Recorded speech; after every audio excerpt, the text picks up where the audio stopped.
Okay, great. तर आपण पुढे जातोय. दुसरा अध्याय मला वाटतं आपण 41व्या श्लोकापर्यंत गेलो होतो पुढे. येस. सो आपण दुसरा अध्याय हा सुरू केलेला आहे. सगळ्यांना पुन्हा एकदा क्षमस्व, माझ्याकडून उशीर झाला त्यासाठी. आणि आपण सुरुवात करतोय दुसऱ्या अध्यायाच्या पुढच्या टप्प्याला. तर त्यामध्ये आपण जो दुसरा अध्याय सुरुवात केलेली आहे, की जसं आपण बघितलं पहिल्या अध्यायामध्ये अर्जुन विषाद योग. खूप याच्याबद्दल म्हणजे तुम्ही आता 18 दिवसाच्या माध्यमातून तर जाणलंच आहे. पण थोडीशी उजळणी या माध्यमातून कुठेतरी पुढे लिंक राहावी त्या दृष्टीने, की जसं आपण म्हटलं, की विषाद झालेले आहे, अर्जुनाचं मन विषण्ण झालेलं आहे, डोळ्यात अश्रू आलेले आहेत. ज्या 3 जणांच्या प्रतिक्रिया आपण पहिल्या अध्यायामध्ये बघितल्या, की जिथे धृतराष्ट्र जो कपटी आहे, दुष्ट आहे, की ज्याला स्वतःच्या मुलांना सगळं राज्य मिळावं ही अगदी कुठेतरी मनामध्ये सुप्त इच्छा आहे आणि म्हणूनच मग त्या धर्मक्षेत्रे, कुरुक्षेत्रे, मग त्या कुरुक्षेत्राच्या ठिकाणी काय चालू असणार आहे? तर तिथे निश्चितच युद्ध सुरू असणार आहे. पण तरी पण त्याला कुठेतरी शंका होती मनात, की त्या धर्मक्षेत्रासारख्या पवित्र ठिकाणी मांडवांचं मन तर बदलत नाहीये. कारण त्याला माहिती होतं पंडुपुत्र हे दैवी आहे आणि ते अत्यंत अत्यंत सुजाण आहेत. तर त्याच्यामुळे त्यांनी कुठेतरी त्यांचं मन पालटलं तर नाही ना, कारण ते ते हिंसेच्या कुठेतरी या युद्धाच्या विरुद्ध त्यांना कुणालाही युद्ध करण्याची इच्छा नव्हती. परंतु फक्त दुर्योधनाच्या हट्टाखातर, की आम्ही हे कुणाला हे राज्य देणार नाही, तेव्हा स्वतःच्या अस्तित्वाकरता आणि स्वतःसाठी मग कुठेतरी ही युद्ध करणं गरजेचं होतं, जिथे प्रत्यक्ष भगवंतांनी मध्यस्थी केलेली आहे. परंतु त्या दृष्ट बुद्धीच्या आणि विनाशकाले विपरीत बुद्धी असलेल्या दुर्योधनाला काहीच मान्य नव्हतं आणि मग हे युद्ध कुठेतरी अट्टळ ठरलेलं आहे, अट्टळ झालेलं आहे आणि मग न टळणारं असल्यामुळे त्या युद्धाला सुरुवात झाली आहे, ठिणगी पडलेली आहे आणि तिथे मग त्या ठिकाणी सुद्धा पहिला श्लोक जो अ, अ, धृतराष्ट्र म्हणतोय तिथे त्याला मनात शंका आहे आणि म्हणून मग स्वतःच्या पुत्रांना आणि पंडूच्या पुत्रांना मामका पांडवाश्चैव, माझे पुत्र आणि पंडूचे पुत्र असे वेगवेगळे संबोधले जातायत. आणि मग त्या पंडूच्या पुत्रांना कारण कायमच त्यांना दुय्यम, कायमच त्यांना तशीच वागणूक दिली गेली. कधीही त्यांना आपलं मानलं गेलं नाही आणि म्हणूनच ज्याचं राज्य, की ज्या आपल्या भावाच्या मुलांना त्यांचं राज्य सुपूर्त करायचं सोडून, ते मनामध्ये कुठेतरी फक्त ती भावना होती, कपटी भावना, की आपल्या मुलांना हे राज्य मिळावं आणि म्हणून त्या सगळ्या उद्देशाने ते युद्ध सुरुवात झालेली युद्धाला पण तरी पण जो सचिव आहे त्यांचा, संजय त्याच्याशी ते बोलताय आणि त्या सचिवाला संजयाला सगळी कल्पना आहे हो. संजयाला दिव्य दृष्टी दिलेली आहे व्यासांनी, पण तो जे काही धृतराष्ट्राला सांगतोय, की मग सगळं जरी असलं, मग दुर्योधनाच्या मनातली आश्चर्यकारक भीती सुद्धा तो सांगतोय, की मग या युद्धाला सुरुवात झालेली आहे. तुम्ही काळजी करू नका कारण व्यूह रचना सगळी झालेली आहे आणि इथे युद्धाला सुरुवात झाली आहे. दुर्योधन द्रोणाचार्यांकडे गेलाय आणि तो विचारतोय, की का तुम्ही असं केलंय? कारण धृष्टद्युम्नासारख्या त्यांच्या शिष्याने इतकी सुंदर रचना केलेली होती, ती बघून कुठेतरी मनात धाकधूक आहे हो. घालमेल आहे, की काय होणार आहे? कारण जिथे द्रोणाचार्य आणि भीष्मांसारखे आपले पितामह आपल्याबरोबर असताना आपलं हारणं शक्यच नाहीये, असं कुठेतरी तो विश्वास, अहंकारी विश्वास कुठेतरी मनामध्ये होता दुर्योधनाच्या आणि म्हणून ती आश्चर्यकारक भीती का वाटत होती? कारण इतकं कमी सैन्य असून सुद्धा इतकी सुंदर व्यूहरचना केलेली आहे. आणि इतके त्यांच्याकडे जे काही कृष्णाचं सैन्य त्यांनी घेतलेलं आहे, भगवंतांचं सैन्य घेतलेलं आहे आणि इतके अष्टयोनी म्हणजे तितके त्यांच्याकडे राज्य होतं, सैन्य होतं, जे पांडवांपेक्षा निश्चितच जास्त होतं. पण तरी पण त्यांची रचना बघून कुठेतरी दुर्योधनाच्या मनामध्ये साशंकता निर्माण झाली. साशंकता आली सॉरी. आणि म्हणूनच मग तो आपल्या गुरूंना विचारतोय, की "बघा मग तुम्ही केलेली चूक आपल्याला भोवणार नाहीये ना? आपण या युद्धाला कुठेतरी मुकणार नाहीये ना? कारण मग ज्यावेळेला तुम्हाला शक्य होतं तरी पण तुम्ही धृष्टद्युम्नाला ती तशीच वागणूक देऊन आणि कुठलाही दुजाभाव न करता जरी त्यांचं आणि द्रुपदाचं कुठेतरी मनामध्ये चांगले संबंध जरी नसले, तरी पण कुठल्याही प्रकारचा दुजाभाव न करता द्रोणाचार्यांनी आपल्या सगळ्या शिष्यांना तितकीच उत्तम शिक्षा दिलेली होती आणि तितकंच निपुण करण्याचा प्रयत्न केलेला होता प्रत्येकाला. आणि हेच जाणून घ्यायचं आणि हे दुर्योधन कुठेतरी द्रोणाचार्यांना दाखवून देतोय. कारण शेवटी त्याच्या मनामध्ये सगळं कपट आहे हो. वागण्याची कुठे धोरण नाहीये आणि अशा आपल्या गुरूंशी बोलण्याचं सुद्धा त्याला धोरण नाहीये आणि त्याप्रमाणे तो व्यक्त करतोय स्वतःची. कारण मनामध्ये भीती आहे हो, अधर्माच्या बाजूनी आहेत आणि म्हणूनच हे सगळं जाणलेलं. आणि मग ज्या पहिल्या अध्यायात आपण नीतीचा विजय जाणलाय हो, कारण जिथे भगवंत आहेत, ऋषिकेश आहेत, जिथे त्यांच्या पत्नी लक्ष्मी, भाग्यलक्ष्मी आहे, तिथे अनेक कारणं जी आपण 9 कारणं जाणली पहिल्या अध्यायामध्ये, तिथे आपण निश्चितच विजय हा नीतीचाच आहे, धर्माचाच आहे. कारण ज्या 18 अध्यायाच्या शेवटच्या श्लोकाने मग जिथे कृष्ण आहे, जिथे प्रत्यक्ष भगवंत आहेत आणि जिथे अर्जुनासारखा योद्धा आहे, तिथे निश्चितच धर्माचाच, नीतीचाच विजय आहे. आणि हेच आपल्याला जाणायचं आहे आणि तीच ही सगळी भगवद्गीता भगवंतांनी 45 मिनिटं अर्जुनाला ही का सांगितली? कारण इथे अर्जुन विषाद झालाय, मनामध्ये करुणा निर्माण झालेली आहे. मनामध्ये करुणा दाटून आलेली आहे. आपल्याच भावांशी आपण युद्ध कसं करायचं? कारण नातेवाईक हे त्याला दुर्योधनाच्या मनात काही त्यांना कुठेतरी जरी युद्ध करायचं असलं आणि त्यांना कुठेतरी राज्य मिळवायची मनामध्ये कुठेतरी सुप्त इच्छा आहे आणि तो अहंकारी इच्छा आहे. पण जिथे जिथे भगवंतांचा लाडका शिष्य आहे, भगवंतांचा लाडका भक्त आहे आणि तो निर्मळ हृदयाचा आहे. त्याच्या मनामध्ये करुणा दाटून आलेली आहे. आणि त्याला नाही करायचं हे युद्ध आणि म्हणून त्यांनी जी कारणं सांगितली आहेत, विषाद होण्याची जी कारणं सांगितली, ती कारणं आपण पहिल्या अध्यायात फक्त बघितली. जिथे अर्जुन विषाद झालेला आहे, त्याच्या मनात करुणा आलेली आहे. त्याच्या मनात वाटतंय आपण कुठेतरी पाप करतोय हे. कारण आपण जर द्रोणाचार्यांचा वध केला गेला, आपल्या भीष्म पितामहांना मारलं गेलं, तर आपण पाप करणार आहोत. आपल्यामध्ये गुरुहत्येचा आपल्याला पाप लागणार आहे, असे सगळे विचार मनात आहेत. आनंद वाटणार नाहीये. मला कुठलाच आनंद नाही मिळणार आहे हो याच्यामध्ये. कारण माझ्याच भावंडांशी युद्ध करून मला कुठला आनंद मिळणार? त्यापेक्षा मी भिक्षा मागेन आणि त्यापेक्षा मी युद्ध न करणं मला पत्करेल आणि म्हणूनच मी संन्यास घेणं हेच मला कुठेतरी योग्य वाटतंय. हे सगळं भगवंतांना सांगताय. अगदी या ना त्या परीने, की मला हे युद्ध करायचंच नाही आणि मग सगळ्यात शेवटी मग कौटुंबिक परंपरेला कुठेतरी धोका निर्माण होईल, अशी भीती मनामध्ये अर्जुनाच्या वाटते. या सगळ्या कारणांनी मन अतिशय व्याकुळ झालेलं आहे आणि कुठेतरी असमंजस भाव मनामध्ये निर्माण झालेले. काय करू मी? मी हे युद्ध करू का न करू इथपर्यंत येऊन पोहोचलेला आहे. अश्रू डोळ्यामध्ये आलेले आहेत. हात थरथरतात आहेत आणि मनामध्ये इतकी व्याकुळता आलेली आहे, की धनुष्य खाली ठेवलेलं आहे. गांडीव अर्जुनाने खाली ठेवून दिलेलं आहे. आणि भगवंताला सांगितलंय, मला हे युद्ध करायचं नाही. मग भगवंत सांगतायत दुसऱ्या अध्यायापासून, ज्ञान इथेच सुरू झालेलं आहे. आणि म्हणून सुरुवातीलाच भगवंतांनी सांगण्याचा प्रयत्न केला, की तुझ्यासारख्या क्षत्रियाला हे हे असं दुबळेपण अजिबात शोभत नाहीये. तू एक क्षत्रिय आहेस, तू एक योद्धा आहेस आणि तुला हे न शोभणारं आहे. परंतु तरीही हे सगळं जाणून त्याची कारणं इतकी मनामध्ये आहेत, की मग आपण म्हणतो ना, तिथे कुठेतरी प्रोकास्टिनेशन नाहीये. कुठेतरी अ, अ, अर्जुनाला युद्धच करायचं नाहीये शेवटी. मग ते युद्ध न करण्यासाठी ती कारणं सांगितली जातायत. आणि मग ही भगवंतांची जी योजना आहे, मग जसं आपण म्हटलं, की तुम्हा आम्हापर्यंत हे ज्ञान मिळावं. तुम्हा आम्हाला हे भगवद्गीतेचं ज्ञान मिळावं. कारण आजच्या या कलियुगामध्ये जसं आपण म्हटलं सत्ययुग झालंय, त्रेतायुग, द्वापारयुग आणि कलियुग. द्वापार युगामध्ये ही गीता सांगितली गेली आहे. भगवंतांनी अर्जुनाला ही गीता कुरुक्षेत्रावर सांगितली आहे. पण हेच या कलियुगाची आता 5,000 5,500 जवळ-जवळ वर्ष पूर्ण होत येतील आणि आपण त्याच कुठेतरी जवळच्या कालावधीमध्ये आहोत. हे आपलं कुठेतरी सद्भाग्य आहे, की आपल्यापर्यंत हा हरिकृष्णाचा महामंत्र चैतन्य महाप्रभूंनी आणलाय. कारण 500 वर्षापूर्वीच ते पृथ्वी तलावर येऊन गेले. आणि त्यांनी हा महामंत्र दिलाय म्हणजे कुठेतरी आपण या कलियुगामध्ये या दुःखालयामध्ये आलेलो आहोत. कारण जन्म, मृत्यू, जरा, व्याधी या सगळ्याला तोंड द्यायचंय आपल्याला. कारण हे टळणारं नाहीये.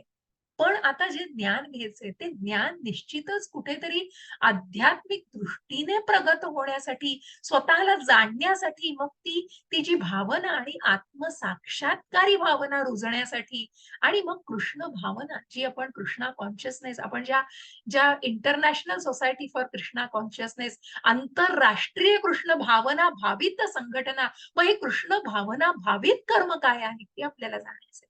आणि या ज्ञानातून पुढे जाताना भगवंत आता अर्जुनाला या सगळ्यांची ओळख करून देत आहे. आणि म्हणून तो जो दृष्टिकोन आहे, जसं मी म्हटलं गेल्या अध्यायामध्ये, की भगवंत जे षट ऐश्वर्यांनी नटलेले आहे. सामर्थ्याची कमी नाहीये, कशाचीच कमी नाहीये ज्यांच्याकडे. पूर्ण पुरुषोत्तम आहे तो, परमधाम, परमतत्व असे आहे भगवंत. कशाचीच कमी नाहीये ज्यांच्याकडे. एक सेकंद.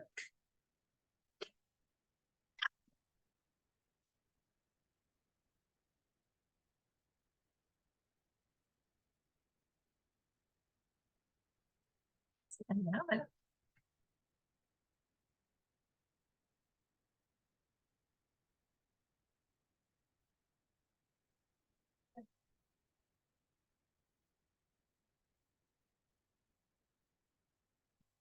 क्षमस्व.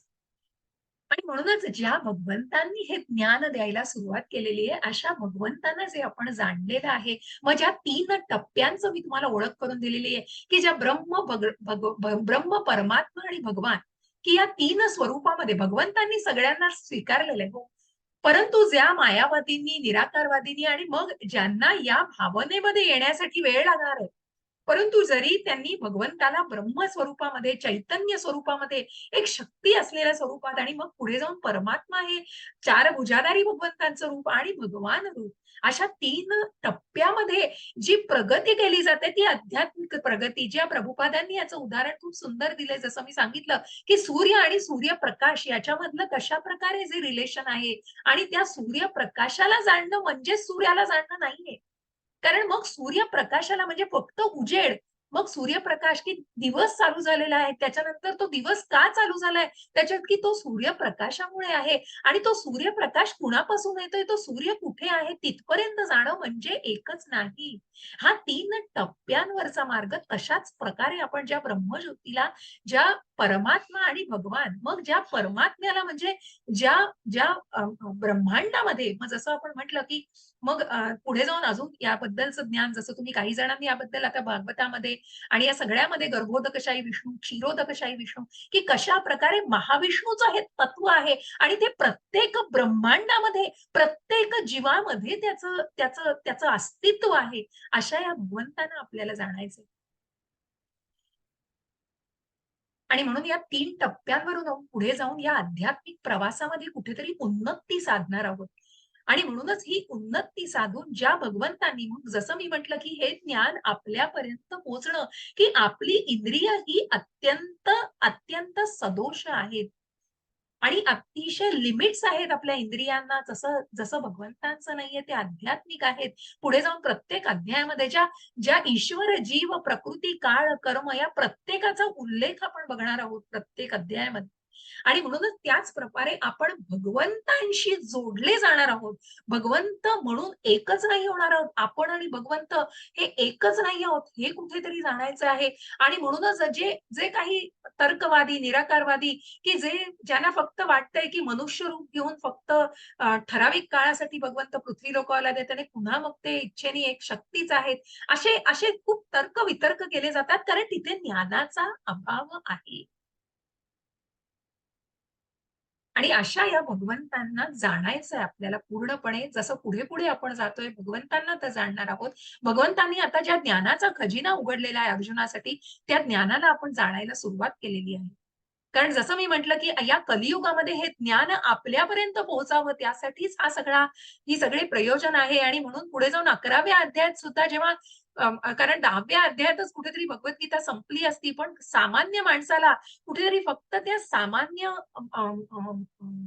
आपण म्हणतो, की सामान्य भौतिक गोष्टीतून, तो भौतिक गोष्टीतून भगवंतांनी स्वतःचं जे काही आध्यात्मिक रूप दाखवलेलं आहे, हे पुढे जाऊन आपण जाणलंय. मग जे विश्वरूप अर्जुनाने भगवंतांना दाखवायला सांगितलंय, कारण ते फक्त सामान्य माणसासाठी, कारण सामान्य माणसाला पुढे जाऊन स्वतःच देव आहे, मीच दैवी आहे आणि काहीच फरक नाहीये. मी मी ईश्वराचाच अवतार आहे, मी ईश्वरच आहे. असं कुठेतरी स्वतःला मानणाऱ्या व्यक्तींना तो प्रश्न आहे, की मग विश्वरूप दाखवा तुमचं. आणि म्हणूनच असं हे सगळं चराचर असलेलं विश्वरूप भगवंतांनी पुढे जाऊन अर्जुनाला 11व्या अध्यायात आपल्याला जे जाणायचंय ते दाखवलेलं आहे. जे विनंतीवरून दाखवलेलं आहे भगवंतांनी. अर्जुनाची विनंती होती. आणि अशा प्रकारे पुढे जाऊन मग आपण ज्या कारणांना आपण आता जाणायला सुरुवात करणार आहोत. मग इथे कुठेतरी आध्यात्मिक गुरुची जी आपण ओळख करून घेतली. उत्तम आध्यात्मिक गुरुचं मार्गदर्शन, कार्पण्य दोषोपहत स्वभावः पृच्छामि त्वां धर्म सम्मूढ चेता यच्छ्रेयस्या निश्चितं ब्रूहि तन्मे शिष्यस्तेहं शाधि मां त्वां प्रपन्ने. निश्चित काय आहे मला कळत नाही हो भगवंता. आणि म्हणूनच सगळी कारणं सांगून मला हे युद्ध करायचं नाही हे तर सांगितलंय. पण कुठेतरी मला समजत नाहीये, की मी काय करावं आता? आणि तुम्ही माझे गुरु आहात आणि तुम्ही मला आता सांगा नक्की, की मी काय करायचं आहे? मी हे युद्ध करावं का न करावं हे मला तुम्ही सांगा. कारण मी तुम्हाला शरण आलेलो आहे आणि तुम्ही मला पूर्णपणे याबद्दलचं मार्गदर्शन करा. हे भगवंताला अर्जुनानी ही विनंती केलेली आहे. आणि त्यापुढे मग भगवंतांनी तो जो उत्तम आध्यात्मिक गुरुचा दृष्टिकोन असतो, कारण कुठेही म्हटलं, जसं मी म्हटलं, की आपल्याला या भौतिक युगामध्ये सुद्धा आपण कुठेतरी जेव्हा मन आपलं चंचल आहे, मन चंचल आहे. 6व्या अध्यायात आपण मनाविषयी जाणणार आहोत. कारण त्या वाऱ्याला धरू शकतो, पण मनाला नाही. कारण हे मन कुठेतरी धावतं हो. आत्ता इथे तर उद्या इथे दुसऱ्या मिनिटाला न्यूयॉर्कमध्ये तर तिसऱ्या क्षणाला जपानमध्ये जाईल हो. असं मन सगळीकडे पूर्ण जगभर फिरून येईल हो हे मन. इतकं मन हे चपळ आहे, चपळ. आणि म्हणून ते पळतं हो. ते पळतं. त्याच्या मागे मग ती इंद्रिय पण पळतात आणि सगळे मग विचार पळत असतात. आणि म्हणूनच मन इतकं चंचल आहे, की जिथे अर्जुन भगवंतांना म्हणतायत, की म्हणूनच मला कळत नाहीये, की याला काय नक्की करावं आणि मी हे निश्चित काय केलं पाहिजे. आणि म्हणून मग कुठेतरी आध्यात्मिक गुरुचं हे मार्गदर्शन, की तो जो दृष्टिकोन असतो, की शिष्याला त्या दृष्टिकोनातून काय बघायला लावायचं आहे. तू जो विचार करतो आहेस तसा न करता काय आहे प्रत्यक्ष स्थिती, हे भगवंत अर्जुनाला सांगतायत. आणि म्हणूनच ज्या कारणांना आपण जाणायला सुरुवात केलेली आहे, की तिथे आपण आत्म्याचं ज्ञान घ्यायला सुरुवात केलेली. नैनम छिन्नंती शस्त्र आणि नैनम दहती पावकः. कारण ज्या आत्म्याला तू शरीर नाही, तू आत्मा आहेस आणि हा आत्मा हा अविनाशी आहे. देहिनोऽस्मिन् यथा देहे कौमारम यौवनम जरा. हा आत्मा अविरत प्रवास करतोय, या शरीरामध्ये प्रवास करतोय. शरीर हे त्याचं वस्त्र आहे. हे मलिन वस्त्र, हे वस्त्र मलिन झाल्यावर देह, हा आत्मा हा देह टाकून दुसरा देह धारण करतोय. असा हा आत्मा हा अविनाशी आहे. शरीर जरी नश्वर असलं तरी आत्मा अविनाशी आहे. आणि म्हणून तू शरीर नसून तू आत्मा आहेस. तुझ्या या धारधार शस्त्रांनी तू पितामह भीष्मांच्या देहाला मारू शकशील, परंतु त्यांचा आत्मा हा अविनाशी आहे. तुझे हे धारधार शस्त्र कुणाचंच काही करू शकणार नाही. त्या आत्म्याला ते चिरू शकत नाहीत, कापू शकत नाहीत, ना त्याला ओले करू शकत, ना वाळवू शकत, ना जाळू शकत. असा हा आत्मा. मग तो केसाच्या टोकाच्या एकाच 10,000 इतका सूक्ष्म आहे. तो आपल्या दृष्टीला दिसण्याच्या पलीकडे आहे. आणि म्हणूनच हा आत्मा अविनाशी आहे. हे गुह्य ज्ञान भगवंतांनी दिलंय. तू करुणा मनातली काढून टाक. तुझी करुणा करतोय, ज्याच्या विषयी करतोय, ते एक वस्त्र आहे. ते वस्त्र फेकून दिलं जातं. जेव्हा हा देह जीर्ण होतो, तेव्हा ते वस्त्र काढून टाकलं जातं. ज्याच्याबद्दल तू रडतोयस, ज्याच्याबद्दल तू करुणा करतोयस, ती करुणा मनातनं काढून टाक. कारण हा आत्मा अविनाशी आहे. आणि मग तुला जो आनंद नाही वाटत आहे, मग तिथे कर्मकांडांनी भगवंतांनी सुरुवात केली आहे, की तू असा विचार कर, की तू जरी हे युद्ध केलंस, तरी तू जिंकलास. तुला पृथ्वीवर राज्य करायचंयस. तू हे युद्ध करता करता ठार मारला गेलास, तरीही तुला स्वर्ग सुखाची प्राप्ती करायची आहे. दोन्हीकडून तुझं कुठलंच नुकसान नाहीये. तुला हे युद्ध करायचंय. तू उठ, दृढ निश्चयाने युद्ध कर. हे भगवंत अर्जुनाला सांगतायत. तुझं तू कर्म टाळू नकोस. तुझं कर्तव्य टाळू नकोस. तू क्षत्रिय आहेस. उभा राहा, उठ आणि दृढ निश्चयाने लढ. कारण तुझा शत्रू तुझं कौतुक करणार नाहीये. तू जर संन्यास घ्यायचं ठरवलंस आणि तू संन्यास घेऊन जंगलात जायचं ठरवलंस, तुझा शत्रू तुझं कौतुक करणार नाहीये. तुझा शत्रू तुला भ्याड म्हणणार आहे, पळकुटा म्हणणार आहे. आणि असा अपमान हा मृत्यूपेक्षा जास्त नाही. मृत्यूपेक्षा सुद्धा जास्त आहे. त्यापेक्षा काहीच कमी नाही. हा अपमान झेलणं तुला कठीण जाईल. म्हणून तुझा क्षत्रिय वर्णाश्रम पद्धती जी भगवंतांनी सांगितली, की ब्राह्मण, क्षत्रिय, क्षुद्र आणि वैश्य हे जे 4 वर्ण हे गुणकर्मांनी आहेत. हे कुठल्याही धर्मानी नाहीयेत, जन्मानी नाहीयेत, पण हे गुणकर्मांनी आहेत. हे भगवंतांनी सांगितलंय, की जो तो आपल्या गुणकर्मांनी इथे विभागला गेलेला आहे. आणि त्याचप्रमाणे तू क्षत्रिय आहेस. क्षत्रियाचा धर्म हा युद्ध करणं आहेस. तू तुझ्या कर्तव्यापासून पळू नकोस. तू दृढ निश्चयाने युद्ध कर. तू केलेलं, मग पुढे जाऊन या कर्मकांडापेक्षाही पुढे जाऊन भगवंत सांगतायत, की तू केलेलं कर्म हे तू निष्काम पद्धतीने करण्याचा प्रयत्न कर. तू जेव्हा ते भगवंतांना अर्पण करशील, तेव्हा तू थोड्या केलेलं सुद्धा कर्म, मग नेहाभिक्रमना शिंतो आपण जे बघितलं, की मग आपण तो श्लोक जो बघितलेला आहे 40वा श्लोक आहे. नेहाभिक्रमनाशोस्ति प्रत्यवायो न विद्यते स्वल्पमस्तस्य धर्मस्य त्रायते महतो भयात्. या प्रयत्नात कोणतंही नुकसान किंवा रास नाही. या मार्गातील अल्प प्रगतीनेही मनुष्याचे मोठ्यातल्या मोठ्या भयंकर अशा संकटापासून सुद्धा संरक्षण होऊ शकतं. आणि हेच आपल्याला जाणायचंय. पुढे जाणार आहोत. Those who are on this path, naishkarmya karma, are resolute in purpose and their aim is one, development of Atma Jnana. The intelligence of those irresolute is many branched. In the minds of those who are too attached to the sense enjoyment and material opulence, the resolute determination for devotional service to the Supreme Lord does not take place. बघा की कुठेतरी अव्यवसायात्मिक बुद्धी दिसतीये, त्यांच्या बुद्धीला कुठेतरी फाटे फुटलेले आहेत आणि म्हणूनच आपल्याला जाणायचंय की अशी व्यक्ती कशा प्रकारे रिॲक्ट करणार आहे. आणि म्हणून आपण पुढे जाताना मग ज्या कारणाला भगवंतांनी सांगितलंय की आनंद वाटत नाही हे तू जाणू नकोस, कारण तू तू केलेलं हे कर्म जेव्हा तू निष्काम पद्धतीने करणार आहे तेव्हा निश्चितच ते तू भगवंतांची केलेली सेवा, ज्या हनुमानांचं उदाहरण दिलं जातं, विभीषणांचं उदाहरण दिलं जातं, ज्यांनी कुठेतरी मग तो क्रोध आहे, कारण तो क्रोध हनुमानाचा होता, पण त्या क्रोधाला अँटिडोट त्याला परिवर्तित केलं झालं भगवंतांच्या सेवेमध्ये त्यांनी ते केलेलं आहे. म्हणून हनुमंताचा जय जयकार केला जातो. ज्या उंदराची गोष्ट मी तुम्हाला जाता जाता गेल्या वेळेला सांगितलेली की मग ती ज्योत, तो दिवा कुठेतरी वाचवण्यासाठी ती भगवंतांची केलेली सेवा होती. कारण प्रत्यक्ष भगवंतांच्या मूर्ती समोर तो दिवा, पेटलेला दिवा त्यांनी न विझवण्याचा की विझू नये यासाठी तो प्रयत्न धरला गेला आणि म्हणूनच त्याला मोक्ष प्राप्ती झालेली आहे. अशा प्रकारे थोड्यात थोडं मग त्या खारुताईचा वाटा सुद्धा श्रीरामांनी जो सेतू बांधला त्याच्यामध्ये तो खारीचा वाटाही तितकाच महत्वाचा होता. हे सांगितलेले हनुमानाला भगवंत सांगतायत की तिलाही ते कर्म, तिलाही ती सेवा करण्याचा अधिकार आहे. आणि म्हणूनच ते थोड्यातलं छोट्यातलं छोटं कर्म सुद्धा जेव्हा निष्काम पद्धतीने, मग हे नैष्कर्म की मग त्या फळांच्या उपभोगाची कुठेतरी अपेक्षा न करता ते कर्म केलं जातं, ते नैष्काम कर्म आहे. आणि त्या निष्काम कर्माला आपण आता जाणणार आहोत. आणि म्हणूनच अशा या योगाला जाणताना आपण पुढे जातोय.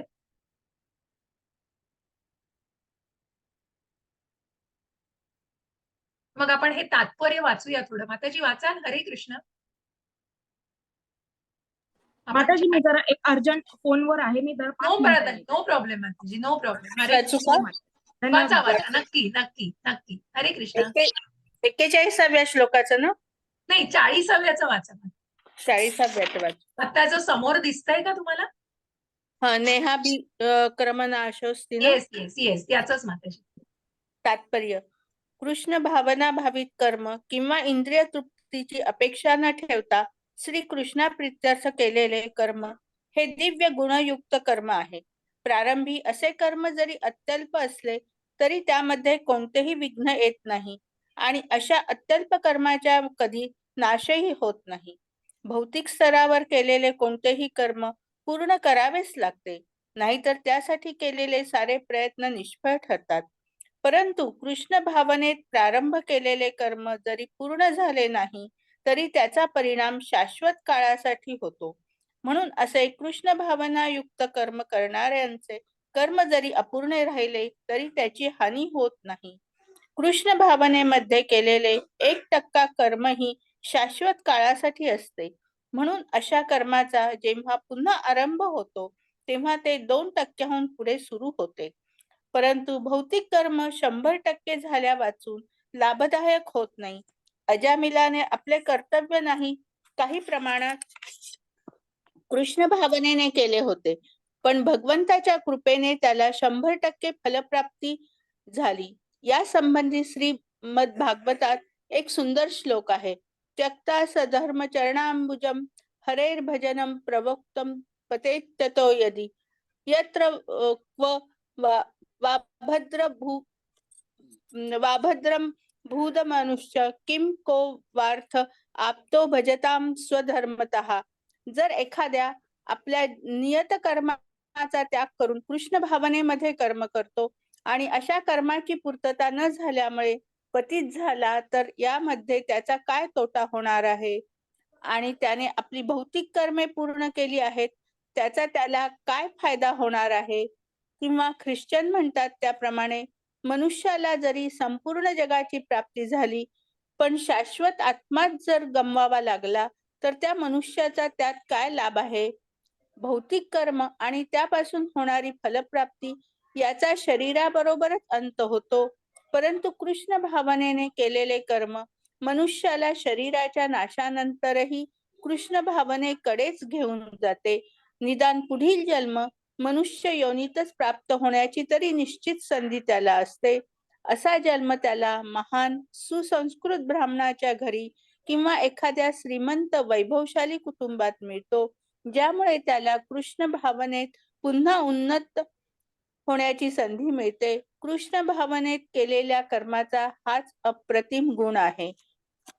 हरे कृष्ण माताजी, खूप हरे धन्यवाद. कृष्ण. खूप धन्यवाद.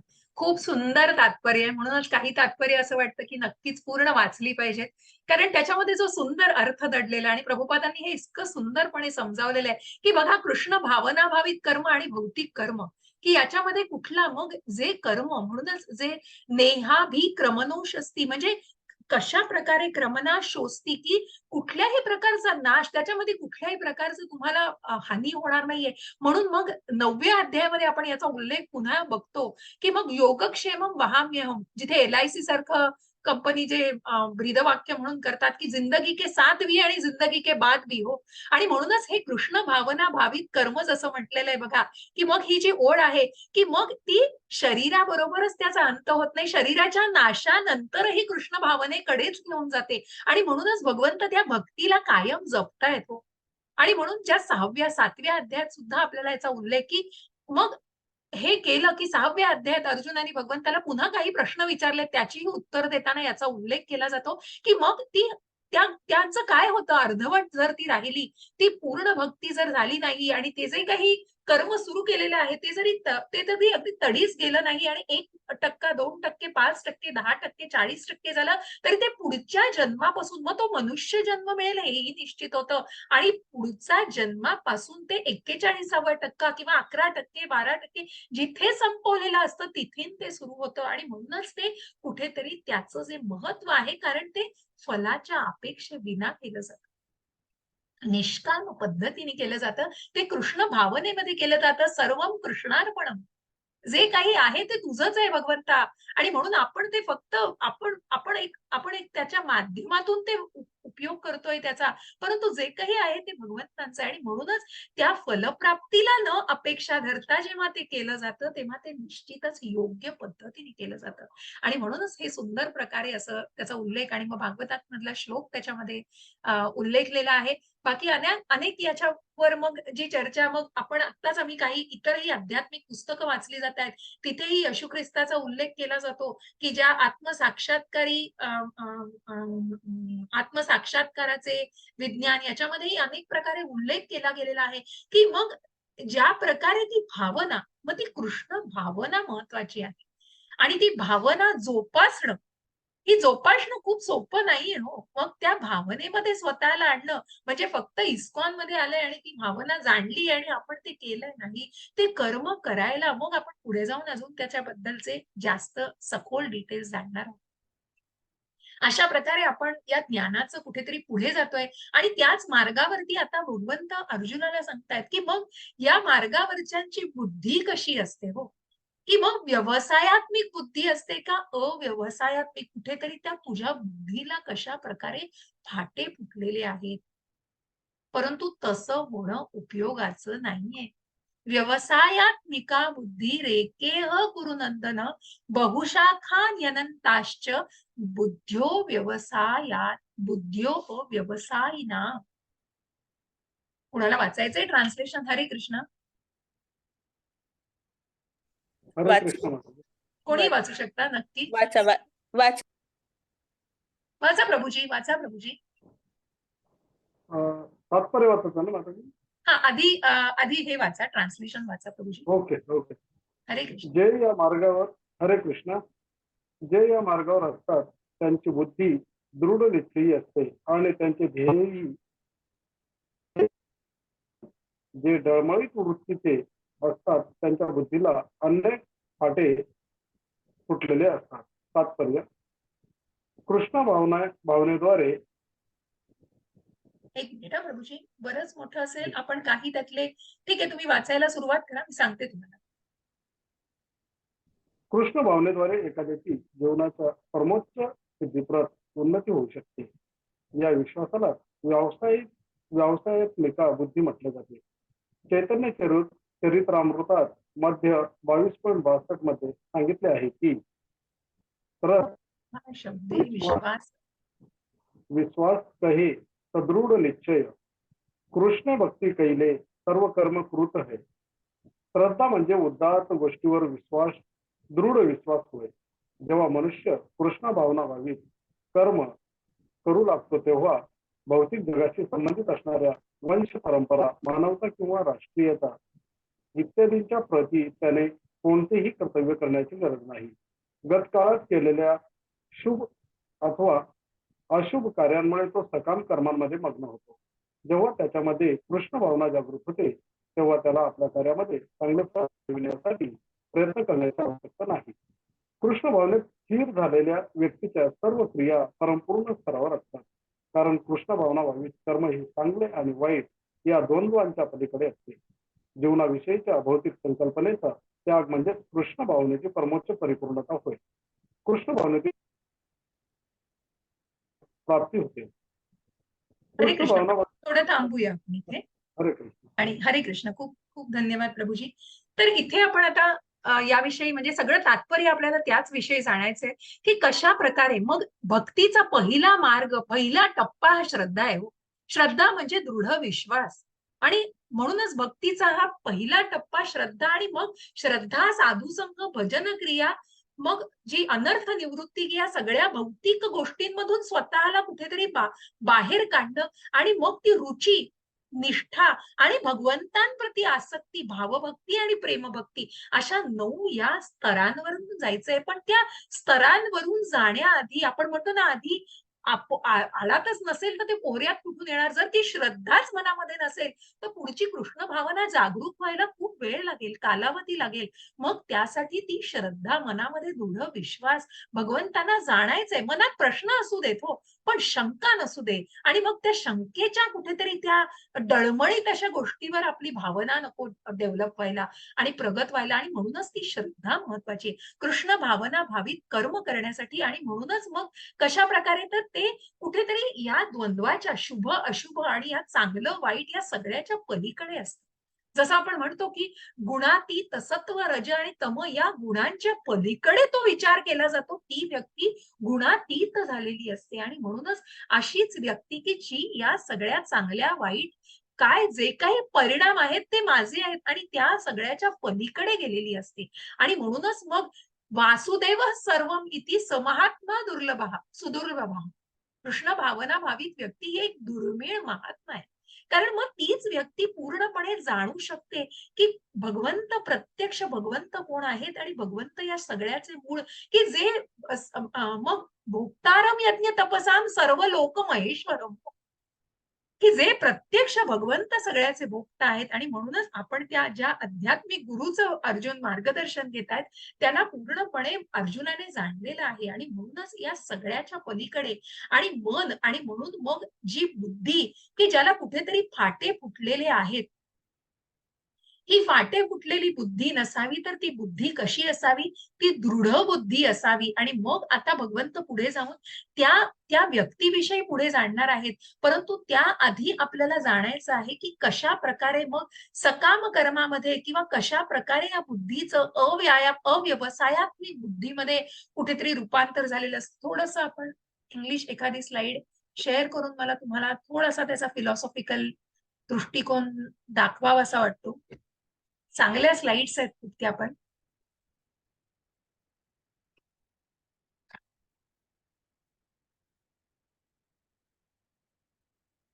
येस. आणि म्हणूनच मग कुठेतरी मन बघा, की the Vedas deal mainly with the subject of the 3 modes of material nature become transcendental, की त्याच्या गुणातीत मग या त्रिगुणांच्या पलीकडे हा विचार केला जातो. आणि त्या वेदांचा पर्पज काय? It can be serve to one who know the purpose behind them.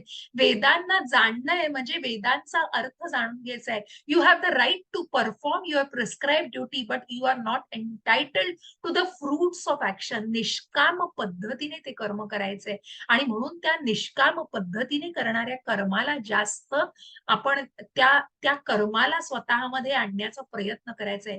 Keep all abominable activities far distant by the devotional service and in that consciousness surrender and to the lord those who want to enjoy the fruits of their works are misers. Just as an animal chases after mirages. जसं वाळवंटामध्ये मिराज दिसतात ना, की पाण्याचे जे काही आपल्याला छोटे छोटे असे डोळ्यांना दिसतात, कारण तहानलेलं असतं, मन व्याकुळ झालेलं असतं आणि मन कुठेतरी म्हणून इल्युजन्स त्या भ्रमामध्ये असतं. अरे इथे कुठेतरी पाण्याचा साठा दिसतोय, पण तिथे जाऊन बघितलं तर तिथे तो पाण्याचा साठा नसतोच. आणि तशाच प्रकारे हा माणूस हा पळतोय. हो, पळतोय. कशाच्या मागे पळतोय? ती सेन्स एन्जॉयमेंट, त्या इंद्रिय तृप्तीची ती भावना. आपण ती इंद्रिय विषयांच्या त्या भावनेमध्ये स्वतःला गुरफटून ठेवून जे काही मग भ्रमामध्ये जगतोय. अरे मला हे मिळालंय, मला खूप छान वाटलंय, पण तो किती असतो? तो खूप खूप तात्पुरता असतो, तो नश्वर असतो आनंद. आणि हे सगळं temporary result which only leads to the further bondage. आणि म्हणूनच मग जेव्हा हे या पद्धतीने कर्म केलं जातं, आणि म्हणून मग या कर्माविषयी आपल्याला आज जाणायचंय, की ज्या कर्माला सकाम कर्म, सकाम कर्म आणि विकर्म. मग कर्म म्हणजेच सकाम कर्म, ज्या क्रिया प्रलाप केले जातात, जे जे नेहमीचे दैनंदिन जे काही केले जातात त्याला कर्म म्हटलं जातं. ते सकाम कर्म म्हणून धरलं जातं. निष्काम जे विकर्म आहे ते कुठेतरी नियमांच्या विरुद्ध जाऊन केलं जातं, ते विकर्म आहे. आणि मग जे जे कुठेतरी अकर्म, की जे कर्मांच्या फळांचा उपभोग न घेता ते कर्म केलं जातं, कुठलीही त्या फळांची अपेक्षा न करता निस्वार्थीपणे आणि अतिशय त्या भावनेने मध्ये ते कर्म, त्या कृष्ण भावनेमध्ये ते कर्म केलं जातं. ते कर्म त्या कर्मफळांच्या बंधनांमध्ये अडकवत नाही. पण तेच सकाम कर्म मात्र only leads to the further bondage. ते कर्म बंधनामध्ये अडकवत असतं. आणि म्हणूनच जी काही पुढचे जे आपण पुढे जाऊन मग ज्या कूटम बीजम फलम आणि मग प्रारब्ध आणि अप्रारब्ध, कारण सगळी कर्माची गुंतागुंत आहे. ज्या 84 लक्ष योनीतून जन्म मिळतोय, ही कर्माचीच गुंतागुंत आहे हो सगळी. कारण कुठेतरी या सुप्त इच्छा, त्या फळांची इच्छा, मला हे हवंय, मला हे हवंय, हे झालं तरी मला अजून ते हवंय, ते संपतच नाहीये हो. ती हाव संपतच नाहीये. कारण who want to enjoy the fruits of their works. आणि म्हणून त्यांना मायझर्स म्हटलं इथे प्रभुपादांनी. पण इथेच भगवंत सांगतायत की result of fix intelligence in, मग आत्मसाक्षात्काराची भावना कशी डेव्हलप करायची आहे. आणि ती प्रगत करताना बघा, की मग जर एखाद्याने त्या अतिशय सात्विक भावनेने आणि अतिशय निष्काम पद्धतीने करणाऱ्या कर्मामध्ये, म्हणजेच भगवंतांच्या सेवेमध्ये, मग ते फक्त त्या सेवेमध्येच शक्य आहे. की जेव्हा एक भक्त, जेव्हा एक व्यक्ती कृष्ण भावना भावित कर्म करण्यासाठी स्वतःला भगवंतांच्या सेवेमध्ये झोकून देते, तेव्हाच तो निष्काम कर्मयोग झाला. तिथे कुठेतरी भगवंतांशी निष्काम पद्धतीने जोडलं जात आहे. Devotees free themselves from the results of work in the material world. आणि मग ते या जन्म मृत्यू जरा व्याधीच्या पुन्हा त्या सागरामध्ये आणि त्या गटांगळा खाणाऱ्या सागरामध्ये निश्चितच येणार नाहीत. कारण जिथे भगवंत आहेत, कारण एका भक्तासाठी भगवंतांचा हात हा कायमच पुढे केलेला असतो. पण ते जाणणं आवश्यक आहे. आणि ते निश्चितच मग कुणाला शक्य आहे, तर एका भक्ताला शक्य आहे. When does this intelligence become fixed in Atma? When the intelligence completely gives up the dense forest of ignorance. Antah karana, which is the cause of craving insignificant results. Moha kaliyam. then you will become indifferent to the topics related to insignificant material results. आणि अशा प्रकारे मग त्याच्यापासून कुठेतरी स्वतःला जर त्याच्यापासून कुठेतरी दूर लोटायचं असेल तर त्यासाठी हे निष्काम कर्म करणं हे अत्यंत आवश्यक आहे आणि तरच मग ती आत्मसाक्षात्काराची भावना मनामध्ये जोपासली जाऊ शकते. अल्पज्ञ लोक वेदांमधील अलंकारिक शब्दावर अत्यंत आसक्त असतात कारण त्यात स्वर्गाप्रत उन्नत होण्याकरता निरनिराळी सकाम कर्म, त्यापासून मिळणारा जन्म, शक्ती इत्यादींना मान्यता दिलेली असते. कारण मग जरी ऐश्वर्यशाली जीवन आणि इंद्रिय तृप्तीची इच्छा असल्यामुळे ते म्हणतात की यातून अधिक महत्वपूर्ण असं काहीच नाही. मग पुण्यकर्म करतायत हो, परंतु त्या वेदांमधील तो जो सगळा सकाम कर्मावर मग हे केल्याने मला हे मिळणार आहे, ते केल्याने मला ते मिळणार आहे आणि मग त्या अलंकारिक शब्दांवरच कुठेतरी आसक्ती असते कारण त्या फळांची अपेक्षा केली जाते. आणि म्हणूनच त्याच्यापासून मिळणारा जो काही फायदा आहे तो आपल्याला त्याच्यापासून मिळवण्याची ती सुप्त इच्छा असते, स्वर्ग सुख मिळवण्याची ती इच्छा असते आणि म्हणून मनुष्य त्या सकाम कर्मांमध्ये अडकलेला असतो. आणि याच्या पुढे जाऊन मग आपण बघतोय भोग ऐश्वर्य प्रसक्तानां तया परुत चेतसाम व्यवसायात्मिका बुद्धी समाधौ न विधीयते. हरे कृष्ण माताजी. वाचणार? हरे कृष्ण माताजी. हरे कृष्ण. जे लोक इंद्रिय तृप्ती आणि भौतिक ऐश्वर्यात अत्यंत आसक्त झालेले आहेत आणि या गोष्टीमुळे जे मोहग्रस्त झालेले आहेत त्यांच्या मनामध्ये भगवंताच्या भक्तिपूर्ण सेवेचा दृढ निश्चय होऊ शकत नाही. हरे कृष्ण. हरे कृष्ण. वाचाल माताजी तात्पर्य छोटं. हो हो हो माताजी. हो माताजी. तात्पर्य. हरे कृष्ण. तात्पर्य. समाधी म्हणजे स्थिर मन होय. निरुक्ती या वैदिक शब्दकोशात म्हटले आहे सम्यक अधीयते स्मिनात्म त्वया यथात्म. माताजी बरोबर वाचलाय का मी? नाही, ठीक आहे, बरोबर आहे. त्वयाथात्म्य. हा. येस. जेव्हा मन आत्मज्ञानामध्ये स्थिर होते तेव्हा ते समाधीचे आहे असे म्हटले जाते. भौतिक इंद्रिय तृप्तीत स्वारस्य असणाऱ्या तसंच अशा क्षणभंगूर गोष्टींनी मोहग्रस्त झालेल्या लोकांना समाधी कधीच शक्य होत नाही. भौतिक प्रकृतीच्या योजनेमुळे ते कमी अधिक प्रमाणात अपयशी झालेले असतात. हरे कृष्ण. मग ज्या ईश्वर प्रकृती काळ कर्म, मग जीव ईश्वर आणि प्रकृती याचा उल्लेख बघा येतोय की मग हा जीव आणि ही प्रकृती, मग ही प्रकृती म्हणजे कुठली तर भौतिक प्रकृती. आणि म्हणूनच जे लोक इंद्रिय तृप्ती आणि या भौतिक ऐश्वर्यामध्ये इतके आसक्त झालेले असतात कारण सगळे प्रपंचात आहे हो, हे कुणाला चुकलंय, पण मग ती ग्रीड, ते असमाधानीपणा आणि मला हे पण हवंय, ते पण हवंय, ते पण हवंय, ते पण हवंय. मग जरी इतकं प्रमोशन मिळालं तरी मला अजून वरती जायचंय. मग मी आता फक्त एवढी गाडी घेऊ शकलोय पण मला फोर्ड घ्यायची आहे, मग मला BMW घ्यायची आहे, मला मर्सिडीज घ्यायची आहे, मग पुढे जाऊन भरपूर हो. मग ते संपणारच नाहीये, त्याला एंडलेस आहे हो ते. आणि मग कुठेतरी त्या आसक्ती, अत्यंत त्या ऐश्वर्य, ते सगळं भगभगपणा सगळा तो मनाला इतका रुचत असतो आणि त्याबद्दलची ती फक्त ओढ असते. आणि म्हणूनच या गोष्टीमुळे जे मोहग्रस्त झालेले असतात त्यांच्या मनामध्ये भक्ती पूर्ण भावनेचा दृढ निश्चय होऊ शकत नाही. कठीण आहे हो. आणि त्यासाठीच मग मन जे आहे ना, ते मन इथे मार्गदर्शित करणं खूप गरजेचं आहे. या मनाला मार्गदर्शन करणं हे अत्यंत गरजेचं आहे.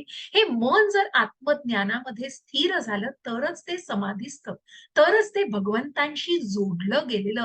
ज्या 6व्या अध्यायात आपण ज्या अष्टांग योगाला बघणार आहोत, मग त्या अष्टांग योगाचा शेवटचा टप्पा हा समाधी आहे. आणि ती समाधीस्थ अवस्था म्हणजे भगवंतांशी जोडलं जाणं. पण जे भौतिक इंद्रिय विषयामध्ये आहेत त्यांना मात्र ती समाधी शक्य नाही. कारण ते कमी अधिक स्वरूपामध्ये त्यांना ती फक्त हाव असते आणि त्यांना फक्त ते कुठेतरी मिळवण्याच्या पाठी लागलेले असतात. आणि मग हे वेद प्रामुख्याने भौतिक प्रकृतीच्या 3 गुणांचं विवेचन करतात. पण अर्जुना 3 गुणांच्या पलीकडे स्थित हो. मग ज्या 14व्या अध्यायामध्ये सुद्धा आपल्याला सत्व, रज आणि तम गुणांना जाणायचंय, पण मग त्या गुणातीत व्हायचंय हो. जर त्याच्या पलीकडे जायचं आहे, जर स्वतःच्या मनाला मार्गदर्शन करायचंय, आत्मसाक्षात्काराचं ज्ञान घ्यायचंय, तर त्या गुणांच्या पलीकडे स्थित हो, सर्व द्वंद्वातून मुक्त हो, लाभ आणि रक्षण यांच्या काळजीतून मुक्त होऊन आत्मपरायण हो. असं भगवंत अर्जुनाला सांगता येतात. आणि या सगळ्याचा उल्लेख आपल्याला पुढेही काही अध्यायांमध्ये येणार आहे. कमी अधिक प्रमाणामध्ये आपल्याला हेच सगळं जाणून घ्यायचं आहे. आणि म्हणून मग भगवंत सांगता आहेत की ज्ञानी मनुष्य काय करू शकतो, मग सामान्य मनुष्य जी छोटी छोटी कर्म, सकाम कर्मात अडकलेली कर्म, पण मोठ्या जलाशयाकडून, मग याविषयी जाणताना हरे कृष्ण माताजी वाचाल हे? कोणाला इच्छा असेल तरी माता सांगू शकते. कोणाला नाहीये, मी वाचते चालेल माताजी. हो. हरे कृष्णा. लहान विहिरीद्वारे होऊ शकणारी सर्व कार्य मोठ्या जलाशयाकडून त्वरित होऊ शकतात. त्याप्रमाणे ज्याला वेदांमागचा हेतू माहित आहे त्या ज्ञानी मनुष्याला वेदांशी संबंधित असलेली सर्व कार्य सहजपणे प्राप्त होतात. हरे कृष्ण. हरे कृष्ण. ठीक आहे माताजी, आपण पुढे जाऊ आणि पुढचंही तात्पर्य घेऊया. येस, हरे कृष्ण माताजी. हो माता. हरे कृष्ण. तुझे नियत कर्म करण्याचा तुला अधिकार आहे, पण कर्मफलांवर तुझा अधिकार नाही. तुझ्या कर्मफलास तू कारणीभूत आहे असे कधीही समजू नकोस. तसेच तुझे कर्तव्य न करण्यामागे मध्येही तू आसक्त होऊ नकोस. हरे कृष्ण. आणि म्हणूनच इथे आपल्याला कर्माविषयी, धन्यवाद माताजी, आणि म्हणूनच आपल्याला हे जाणायचंय की मग जो ज्ञानी मनुष्य आहे, की जो हे जाणणार आहे, मग जसं एक विहीर आणि जलाशयाचं, मोठ्या जलाशयाला जे शक्य आहे, जे विहीर करू शकते ते जलाशयाला निश्चितच शक्य असतं. मग जो ज्ञानाने परिपूर्ण आहे त्याला ह्या गोष्टी अगदी सहज शक्य असतात. आणि म्हणूनच तुझं नियत कर्म करण्याचा तुला अधिकार आहे. तू तुझं जसं क्षत्रिय आहेस आणि तू युद्ध केलं पाहिजेस, पण ते युद्ध तू कर्मकांडानुसार नाही तर कर्म फलांच्या अपेक्षेविना केलं पाहिजेस. तुझा अधिकार त्या कर्मफळांवर ठेवू नयेस. तुझ्या कर्मफळास तू कारणीभूत आहेस असे कधीही समजू नकोस. तसेच तुझे कर्तव्य न करण्यामध्येही तू आसक्त होऊ नकोस. बघा किती दोन गोष्टी व्यवस्थितपणे भगवंतांनी सांगितल्या आहेत, की मग त्या कर्मफळास, कारण मग तू जर त्या कर्माच्या फळांच्या बंधनात अडकायचं नसेल तर तू स्वतःला कारणीभूत धरू नकोस, परंतु तुझ्या कर्तव्यापासूनही तू ढळू नकोस. तू तुझं कर्म केलं पाहिजेस. कर्तव्य न करूनही तुला चालणार नाहीये, पण ऍट द सेम टाइम तुझं कर्म तुला अशा प्रकारे करायचंय, ते कर्म फलेच्छा रहित होऊन करायचं आहे. हा सल्ला भगवंतांनी अर्जुनाला दिलाय. निष्क्रिय होऊ नकोस आणि स्वतःच्या कर्तव्यापासून पळू नकोस. आणि म्हणूनच मग ते कर्म अशा प्रकारे कर की तुला ते कर्म करण्याच्यासाठी त्या फळांची अपेक्षा नाही, तर तू एक कर्तव्य म्हणून पूर्णपणे त्या फळांच्या अपेक्षेविना ते कर्म कर. आणि म्हणून इथे आपल्याला सकाम कर्म, निष्काम कर्म आणि विकर्म यातला फरक जाणलेला आहे. म्हणून जे नित्य कर्म आहेत ते आपण सकाम पद्धतीने केले जातात, जे क्रियाकलाप केले जातात ते कर्म आहेत. परंतु विकर्म म्हणजे मग कुठेतरी, जसं आपण म्हणतो ना, नो पार्किंग मध्येच गाडी जाऊन पार्क केली पाहिजे. अहो, नो हॉर्न लिहिलं आहे तिथेच हॉर्न वाजवायचा आहे. 80च्या वर स्पीड नेऊ नका, तिथेच 80च्या स्पीडवर न्यायची आहे गाडी. मग 90 असो, 100, 120, मग भोगा त्याचे फळ. आणि मग आपण त्या कुठेतरी त्या सगळ्या नुकसानीला कारणीभूत स्वतःच, कारण मग त्या विकर्माने ते सगळं घडलेलं असतं. कारण त्या नियमांच्या विरुद्ध जाऊन ते कर्म केलं जातं, ते विकर्म आहे. पण हेच कर्म नियत कर्म करण्याचा प्रत्येकाला अधिकार आहे, पण त्याने फलावर आशा न ठेवता ते कर्म करणं आवश्यक आहे. असं निष्काम भावनेने केलेलं कर्म मनुष्याला मोक्ष मार्गावर घेऊन जाते, कारण ते कुठल्याही बंधनांमध्ये अडकत नाही. आणि हेच कर्माविषयीचं योग्य आपल्याला ते जे निरूपण आहे ते जाणून घ्यायचं आहे. कारण कर्तव्य, बघा भगवंत अगदी योग्य, तू तुझं कर्म केलंच पाहिजे, तू तुझं कर्तव्य केलंच पाहिजे. आणि म्हणूनच जेव्हा आपण म्हणतो ना की पाप वाटत नाही, इथे मला कुठेतरी आपण कॉन्ट्राडिक्टरी एखादी टर्म होऊ शकते, की मग भगवंतांच्या सेवेत केलेलं सगळंच कर्म हे कुठेतरी त्या मोठ्यातल्या मोठ्या संकटापासून आपल्याला सोडवू शकतं. पण मग म्हणून कुठलंही कर्म केलंय तसं नाही, तर इथे गुरु, साधू आणि शास्त्र याला याला उद्देशून आणि याला व्यवस्थितपणे पारखून ते कर्म केलं पाहिजे. तरच ते भगवंतांच्या प्रती केलेलं कर्म आहे, तरच ते सेवा. कुठलंही कर्म केलं आहे आणि आपल्याला ते कसंही केलं तरी आपल्याला ते पापात उन्मुक्त करेल, तर तसं नाहीये. हे नीट जाणून घ्यायचंय. म्हणून या प्रत्येकाचं विश्लेषण भगवंतांनी अत्यंत योग्य पद्धतीने अर्जुनाला व्यवस्थितपणे समजेल. कारण आध्यात्मिक गुरु या मार्गदर्शनाच्या माध्यमातून केलेलं आहे. आणि म्हणूनच त्या आध्यात्मिक गुरुनी तो दृष्टिकोन कसा बदलायचा शिष्याचा आपल्या, हे शिष्याला सांगण्याचा प्रयत्न केलेला आहे. आणि इथेही पुन्हा आपल्याला या श्लोकात तेच दिसतंय, यश आणि अपयशाबद्दलच्या संपूर्ण आसक्तीचा त्याग करून समभावाने ते केलं जातं. अशा समभावालाच योग असं म्हटलं जातं.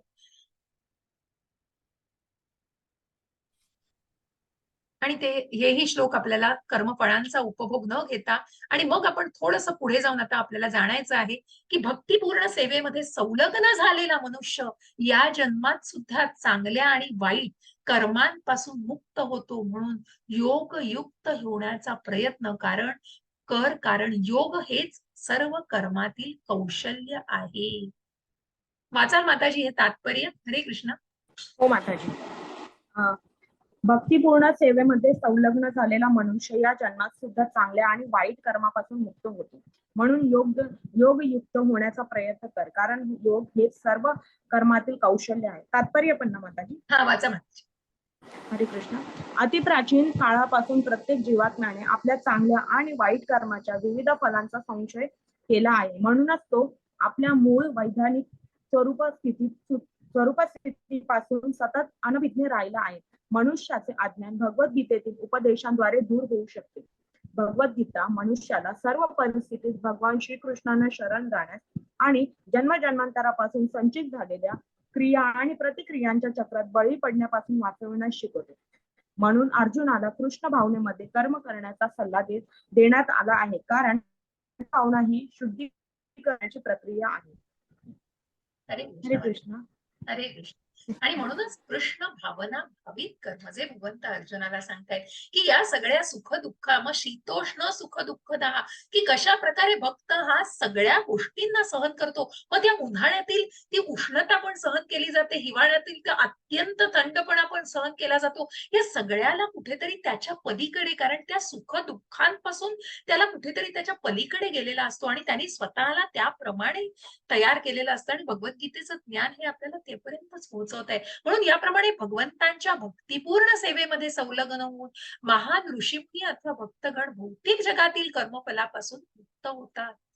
कारण मग त्या भक्ती मार्गावरती, मग जसं मी म्हटलं की 6व्या अध्यायामध्ये अष्टांग योग दिलेला आहे, पण हा अष्टांग योगच मग भगवंताला अर्जुन सांगतायत की कारण खूप कठीण आहे हो, या मनाला इतकी चंचलता आहे.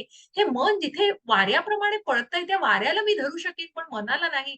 तिथे ही समाधीस्थ अवस्था गाठणं त्या द्वापार युगात सुद्धा शक्य नव्हतं. तिथे त्या कलियुगाचं काय घेणं हो, तिथे काय घ्या, कलियुगामध्ये तर काहीच शक्य नाही आपल्याला.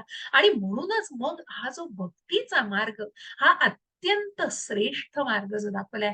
मग 7व्या अध्यायात जे आपण भक्ती मार्गावर शिरतो तेव्हाच आपल्याला की भक्तीपूर्ण सेवेमध्ये संलग्न होऊन, भगवंतांच्या भक्तीपूर्ण सेवेमध्ये संलग्न होऊन महान ऋषीमुनी अथवा भक्तगण, मग भक्तच फक्त हे जाणू शकतात आणि मग ते त्या कर्मफळांपासून मुक्त होऊ शकतात आणि मग त्या सुखदुःखांच्या पलीकडे भगवत धामाची प्राप्ती करतात. मग त्या महासागरामध्ये निश्चितच कुठेतरी भगवंत तरुण नेण्यासाठी असतात.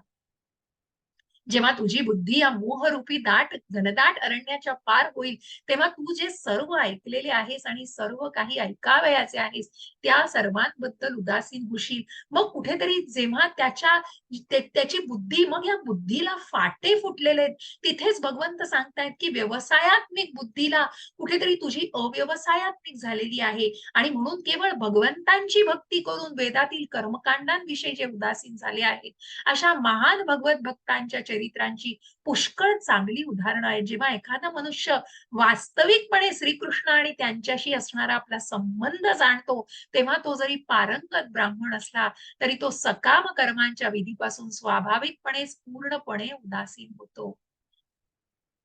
अशा प्रकारे आपल्याला मग याचं श्री माधवेंद्र पुरींनी खूप सुंदर उल्लेख दिलेला आहे. मग याच कर्माबद्दल जाणताना बघा की मग या सकाम कर्मापासून एखादी ब्राह्मण, कारण त्या विधींपासून तो पूर्णपणे उदासीन होतो. संध्या वंदन भ्रमस्तु भवतो भो स्नान तुभ्यं नमो भो देव पितरश्च तर्पण विधौ नाहं क्षमः क्षम्यताम् यत्र क्वापि निषद्य यादव कुलोत्तमस्य कंसद्विषः स्मारं स्मारमघं हरामि तदलं मन्ये किं मनेन मे। हे माझ्या त्रिसंध्या समयी प्रार्थना तुमचा जय जयकार असो, हे स्नान मी तुला वंदन करतो, हे देवतागण हे पितृगण मी तुम्हाला वंदन करण्यास असमर्थ असल्याबद्दल मला क्षमा करा। आता मी जेथे जेथे बसतो तेथे तेथे यदुकुळाचा महान वंशज कंसाचा वैरी श्रीकृष्ण त्यांचे मी स्मरण करतो आणि त्यामुळे मी स्वतःला माझ्या सर्व पापमय बंधनातून मुक्त करू शकतो। मला वाटतं हेच माझ्यासाठी पुरेसे आहे, कारण ही भगवंतांविषयीची सेवा आणि म्हणून कृष्ण भावना भावित व्यक्ती शब्द ब्रह्म आणि किंवा वेद आणि उपनिषदे यांच्या मर्यादा ओलांडून पलीकडे जातात। कारण मग या शब्द ब्रह्म किंवा वेद उपनिषदे मग कशा प्रकारे, कारण त्या भावनेने ते पूर्णपणे जागृत होतात। कारण बघा आधीच्याच याच्यामध्ये म्हटलेलं आहे, जर एखादा भगवान श्रीकृष्णांच्या सेवेद्वारे ज्ञानाची प्राप्ती करू शकत असेल तर त्याने शास्त्रामध्ये सांगितलेल्या विविध प्रकारचा त्याग, तपस्या किंवा यज्ञ करण्याची आवश्यकता नाही। आणि त्याचप्रमाणे वेदांचा हेतू श्रीकृष्णांची प्राप्ती हा आहे हे न जाणता जर एखादा केवळ कर्मकांड करण्यात मग्न झाला तर तो अशा कर्मांमध्ये व्यर्थ वेळ दौडत आहे। मग जेव्हा आपण 17व्या अध्यायामध्ये बघा यज्ञ, दान आणि तप या तीन गोष्टींना आपण सत्व, रज आणि तम या तीन निरनिराळ्या अंगाने जाणणार आहोत, तेव्हा आपल्याला जाणणार आहोत की मग सत्व आणि जो रज आणि तमो गुणातली व्यक्ती, एस्पेशली रजोगुणातली व्यक्ती, ती फक्त काय करत असतं, कर्मकांड, कारण त्या फळांची अपेक्षा करत असते। जिथे श्रीकृष्णांची प्राप्ती हा त्याचा हेतू न जाणता ती गोष्ट केली जाते। आणि म्हणूनच कृष्ण भावना भावित कर्म करणारी व्यक्ती, एक भक्त, एक एक जो आपण म्हणतो की सत्व गुणातील आणि त्या गुणातीत होऊन जेव्हा ते कर्म केलं जातं तेव्हा ते कृष्ण भावना भावित करणारा जो कर्म करणारा जो भक्त असतो तो या सगळ्याला पार करून पुढे जातो। कारण त्यांनी श्रीकृष्णांना प्राप्त करणं हा एकच हेतू त्याच्या मनामध्ये असतो। भगवंतांची सेवा याच्या पलीकडे त्याला काहीही दिसत नसतं आणि म्हणून त्याची बुद्धी याच्या पलीकडे गेलेली असते। बाकी सगळ्या विषयी तो उदासीन असतो। जेव्हा तुझं मन वेदांच्या डौलदार अलंकारिक भाषेने विचलित होणार नाही आणि जेव्हा आत्मसाक्षात्कारामध्ये समाधिस्थ होईल तेव्हा तुला दिव्य भावनेची प्राप्ती होईल। बघा मग भगवंत सांगतायत की या बुद्धीला तुझ्या फाटे फुटलेले आहेत आणि तुझी बुद्धी तुला एकाग्र करून जेव्हा ती तुझी बुद्धी या वेदांच्या डौलदार म्हणजे जो सकाम कर्मात अडकलाय की मला हे मिळालं, जर मी हे कर्म अशा प्रकारे केलं, मी हा यज्ञ केला, असं तप केलं तर मला हे मिळणार आहे, मला याची प्राप्ती होणार आहे, मला इतकं इतकं या गोष्टी मिळणार आहेत। मग या सगळ्या म्हणजे कुठेतरी त्या गोष्टींची निगडीत फळांच्या अपेक्षेने केलेल्या त्या गोष्टी, मग त्या अलंकारिक भाषेमध्ये तू कुठेतरी विचलित झालेला आहेस। पण ते तुझं मन विचलित न होणं हे जर तुला हवं असेल तर तुला त्या आत्मसाक्षात्कारामध्ये समाधिस्थ होण्यासाठी निश्चितच तुला त्या दिव्य भावनेची प्राप्ती व्हावी लागेल। आणि ती प्राप्ती तुला कधी होईल, जेव्हा तू त्या आत्मसाक्षात्कारी मी शरीर नाही आत्मा आहे आणि माझ्या शरीराला मग जे काही आहे ते फक्त शारीरिक भावनेने जो सकाम कर्मात अडकला आहे तो त्या शारीरिक भावनेने त्या गोष्टींना सगळ्या मिळवू पाहतोय, कारण त्या कर्मफळांच्या अपेक्षेने त्या गोष्टी केल्या जात आहेत। म्हणून तुला जेव्हा तू समाधिस्थ होशील, त्या भावनेमध्ये समाधिस्थ होशील, तेव्हाच तुला ती दिव्य भावना प्राप्त होईल। अशा प्रकारे भगवंतांनी अर्जुनाला त्या गोष्टीविषयी आणि कशा प्रकारे कर्मांच्या निरनिराळ्या प्रकारांना समजावून सांगून त्याच्या पलीकडे कसं जायचंय, सत्व गुण रजो आणि तमो या गुणातीत होऊन त्या द्वंद्वाच्या सुख दुःखांच्या आणि त्या शुभ अशुभ चांगलं वाईट या सगळ्याच्या पलीकडे जाण्यासाठी कशा प्रकारे भगवंत मन तयार करतायत अर्जुनाचं। आणि मग आता अर्जुनाच्या मनामध्ये प्रश्न निर्माण झालेले आहेत की अशी व्यक्ती कोण आहे की मग जी व्यक्ती स्वतःला इतकं स्थिर करू शकते। आणि म्हणून अर्जुन आता प्रश्न विचारतायत भगवंतांना। हरे कृष्ण माताजी। हरे कृष्ण माताजी. अर्जुन म्हणाला, हे कृष्ण, ज्याची भावना अशी समाधिस्थ झाली आहे त्याची लक्षणे काय आहेत? तो कसा आणि कोणत्या भाषेत बोलतो? तो बसतो कसा आणि चालतो कसा? हरे कृष्ण वाचला माताजी. माताजी, तात्पर्य वाचावं. माताजी 55 नंबरचा एक पेज नाही. एक हो. मिनिट हा, बहुतेक 55वा श्लोक का दिसत नाहीये. I don't know. एक मिनिट हा, मी पुस्तक आहे समोर, मी बघते माताजी. ठीक आहे, मी वाचते. हो होता. हा, काय माहिती नाही, काहीतरी एरर आहे याच्यात.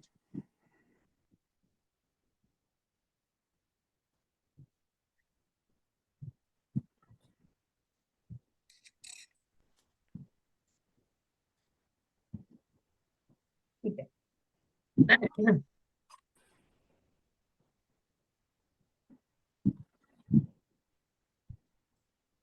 तर तिथे अर्जुनाला भगवंत आता सांगणार आहेत, पण अर्जुन त्याच्या आधी भगवंतांना प्रश्न विचारतोय की ज्याप्रमाणे प्रत्येक मनुष्याच्या विशिष्ट अवस्थेत त्याची लक्षणं असतात, त्याप्रमाणे तो कृष्ण भावना भावित असतो. त्याचं बोलणं, चालणं, विचार करणं, वाटणं इत्यादी विशिष्ट लक्षणं असतात. ज्याप्रमाणे एखादा श्रीमंत मनुष्य हा त्याच्या लक्षणांवरून श्रीमंत म्हणून ओळखला जातो, ज्याप्रमाणे रोगी मनुष्य त्याच्या लक्षणावरून रोगी म्हणून ओळखला जातो, ज्याप्रमाणे विद्वान मनुष्याची विशिष्ट लक्षणं असतात, त्याचप्रमाणे दिव्य कृष्ण भावनेमध्ये असणाऱ्या मनुष्याची त्याच्या विविध कृतीत विशिष्ट लक्षणं असतात. भगवद्गीतेवरून एखादा अशा मनुष्याची विशिष्ट लक्षणे आपण जाणू शकतो. सर्वात महत्वाची गोष्ट म्हणजे कृष्ण भावनेमधील मनुष्य कसा बोलतोय, कसा चालतोय आणि कशा प्रकारे मग या मनुष्याचा सर्वात महत्वपूर्ण गुण काय आहे. जोपर्यंत मूर्ख हा बोलत नाही तोपर्यंत त्याला आपण ओळखू शकत नाही. आणि निश्चितपणे उत्तम वस्त्रे परिधान केलेला मनुष्य हा जोपर्यंत बोलत नाही तोपर्यंत त्याच्याविषयी काही जाणता येत नाही. म्हणजे हे कुठेतरी फक्त आपण म्हणतो ना की मनुष्याच्या बाह्य स्वरूपावरून त्या गोष्टी ताडल्या जातात. कारण शेवटी त्या मनुष्याचे विचार कसे आहेत हे तो मनुष्य बोलल्याशिवाय जाणू शकत नाहीत. आणि म्हणून फक्त दिसतंय त्या फक्त दिसण्यावरनं जाता त्या मनुष्याच्या भावना कशा आहेत, त्याची लक्षणं, तो कशा प्रकारे चालतो, कोणत्या भाषेत बोलतो, कशा प्रकारे बसतो आणि कसा चालतो, या प्रकारे अर्जुनाला भगवंतांकडून जाणून घ्यायचंय. आणि म्हणूनच कृष्ण भावना भावित मनुष्याचं मुख्य लक्षण म्हणजे तो केवळ श्रीकृष्णांबद्दल आणि त्यांच्याशी संबंधित असलेल्या गोष्टी बद्दलच बोलतो. इतर लक्षणं ही आपोआपच प्रकट होतात. आणि म्हणूनच मग अशा प्रकारे तो या गोष्टींविषयी सांगतोय. 55वा श्लोक भगवंत आता अर्जुनाला सांगतायत की हे पार्था, मानसिक तर्क वितर्कामुळे उत्पन्न झालेल्या इंद्रिय तृप्तीच्या सर्व प्रकारच्या इच्छांचा मनुष्य जेव्हा त्याग करतो आणि याप्रमाणे त्याचं शुद्ध झालेलं मन जेव्हा केवळ आत्म्यामध्येच संतुष्ट होते, तेव्हा तो स्थितप्रज्ञ अर्थात विशुद्ध दिव्य अवस्थेमध्ये स्थित झालेला असतो. मग अशा प्रकारे भगवंत अर्जुनाला स्थिर झालेल्या, मग असं मन, मग जेव्हा भगवंत सांगतायत की तुझं मन तुला स्थिर करायचंय, त्या आत्मज्ञानामध्ये तुला कुठेतरी समाधिस्थ व्हायचंय, तरच तुला त्या दिव्य भावनेमध्ये, तरच तुला ती दिव्य भावना स्वतःमध्ये जोपासता येईल. पण ते कसं करायचंय, मग ते करण्याचा, आणि अशी कोण व्यक्ती आहे की जी व्यक्ती या गोष्टीला आत्मसात करू शकते आणि तशा प्रकारे तिचं आचरण असतं. आणि म्हणूनच भगवंत मग सांगतायत की कशा प्रकारे जो त्रिविध तापातही मनामध्ये विचलित होत नाही किंवा सुखामध्ये हर्षोल्लासित होत नाही, जो आसक्ती, भय आणि क्रोध या सगळ्या, मग त्याच्या भावना आहेत बघा, आसक्ती, भय आणि क्रोध यापासून मुक्त झालेला आहे, त्याला स्थिर झालेला मुनी, स्थिर मन झालेला मुनी असं म्हटलेलं आहे. स्थिताधीर मुनी, ज्याचं मन हे स्थिर झालेलं आहे, अशा मुनीचं वर्णन भगवंतांनी अर्जुनाला सांगितलेलं आहे. आणि मग या पूर्ण तात्पर्यामध्ये आपल्याला त्या वर्णनाविषयीच आपण जाणू शकतो. या भौतिक जगतात जो कोणी शुभ अथवा अशुभ गोष्टींच्या प्राप्तीपासून प्रभावित होत नाही, जो अशा प्राप्त शुभाशुभ गोष्टींची स्तुती अथवा निंदाही करत नाही, तो पूर्ण ज्ञानामध्ये दृढपणे स्थिर झालेला असतो. बघा, आता ही जी सगळी लक्षणं सांगितली जात आहेत, ती लक्षणं कशा प्रकारे सांगितली जात आहेत, तर ती व्यक्ती स्वतःच्या मनाला कशा प्रकारे कंट्रोल, कशा प्रकारे अविचलित होऊ देते, कुठल्याही प्रकारे विचलित होऊ न देता तिचं मन हे अविचलित आहे, आणि कशा प्रकारे सुख दुःख, द्वेष, भय, आसक्ती या सगळ्या भावनांपासून स्वतःला त्यांनी इतकं इतकं कुठेतरी दूर नेलेलं आहे आणि स्वतःला तितकं कंट्रोल केलेलं आहे. कारण त्या ज्ञानाने हे सगळं कशाप्रमाणे शक्य आहे, कारण ज्या प्रकारे मग कुठल्याही गोष्टींची आसक्ती नाहीये या व्यक्तीला आणि कशाही प्रकारे यश, अपयश, शुभ, अशुभ या सगळ्याचा कुठेतरी समतोल राखला जातो. कारण या भावना मनामध्ये नाहीये. जी व्यक्ती स्वतःला शरीर नाही, मी आत्मा आहे, आत्मसाक्षात्काराच्या भावनेमध्ये नेऊ इच्छिते आहे, ती व्यक्ती निश्चितच मी शरीर नाही, आत्मा आहे या गोष्टीला पुरेपूर आत्मसात त्या व्यक्तीने केलेलं असतं. आणि मग त्या शारीरिक भावनेशी ती व्यक्ती निगडीत न राहता त्याच्याही पलीकडे ती व्यक्ती गेलेली असते. कुठल्याही भौतिक इंद्रिय विषयांपासून ती व्यक्ती प्रभावित होत नाही. आणि म्हणून त्यांची स्तुती असो, निंदा असो, कुठल्याही प्रकारच्या भावनेने त्या व्यक्तीवरती तो प्रभाव होत नाही. कारण तो पूर्ण ज्ञानामध्ये दृढ झालेली ती व्यक्ती असते. आणि अशी व्यक्ती कुठल्याही भौतिक इंद्रिय विषयांमध्ये अडकून राहत नाही. कारण काय, तर त्याला इथे कासवाची उपमा दिलेली आहे. मग ज्या कासवाचं, मग तुम्हाला जर तीच एखादी स्लाइड दाखवताना मला निश्चित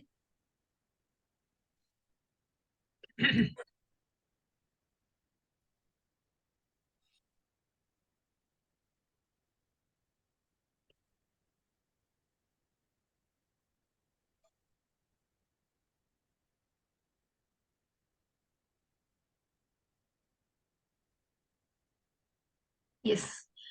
तर अशा प्रकारे मग असा हा जो कासव तुम्हाला दिसतोय कुठेतरी, जेव्हा जर आपण म्हणतो ना एखादी प्रतिमा डोळ्यासमोर आल्यानंतर ती जास्त लगेच त्याचा आपल्याला त्याचा प्रभाव असतो त्याच्यावरती. आणि म्हणून one who is able to withdraw the senses from the sense objects as a tortoise draws its limbs within the shell is firmly fixed in the perfect consciousness. ज्याप्रमाणे कासवाला थोडी जरी कुठेतरी चाहूल लागली आजूबाजूला काही गोष्टींची, कासव आपली इंद्रिय लगेच आत ओढून घेतं आणि मग ते कुठेतरी, जसं आपण म्हणतो ना, त्याला दगडाप्रमाणे भासतं. कारण कुठेतरी त्या निसर्गाने त्याला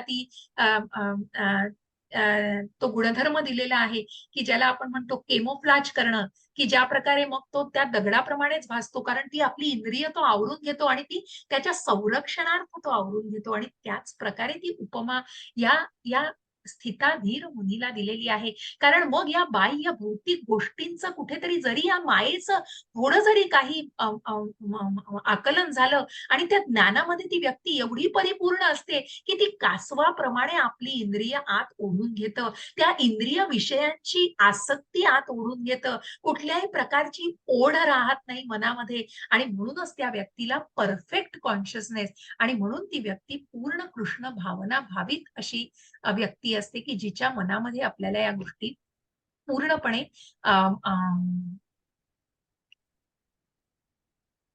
त्याचं उदाहरण आपल्याला मराठीमध्येही छान वाचता येईल इथे, म्हणून मी पुन्हा मराठीच्या याच्यात जातीये.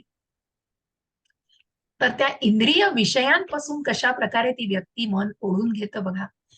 आणि ते तात्पर्य आपण वाचू शकाल माताजी? हरे कृष्ण.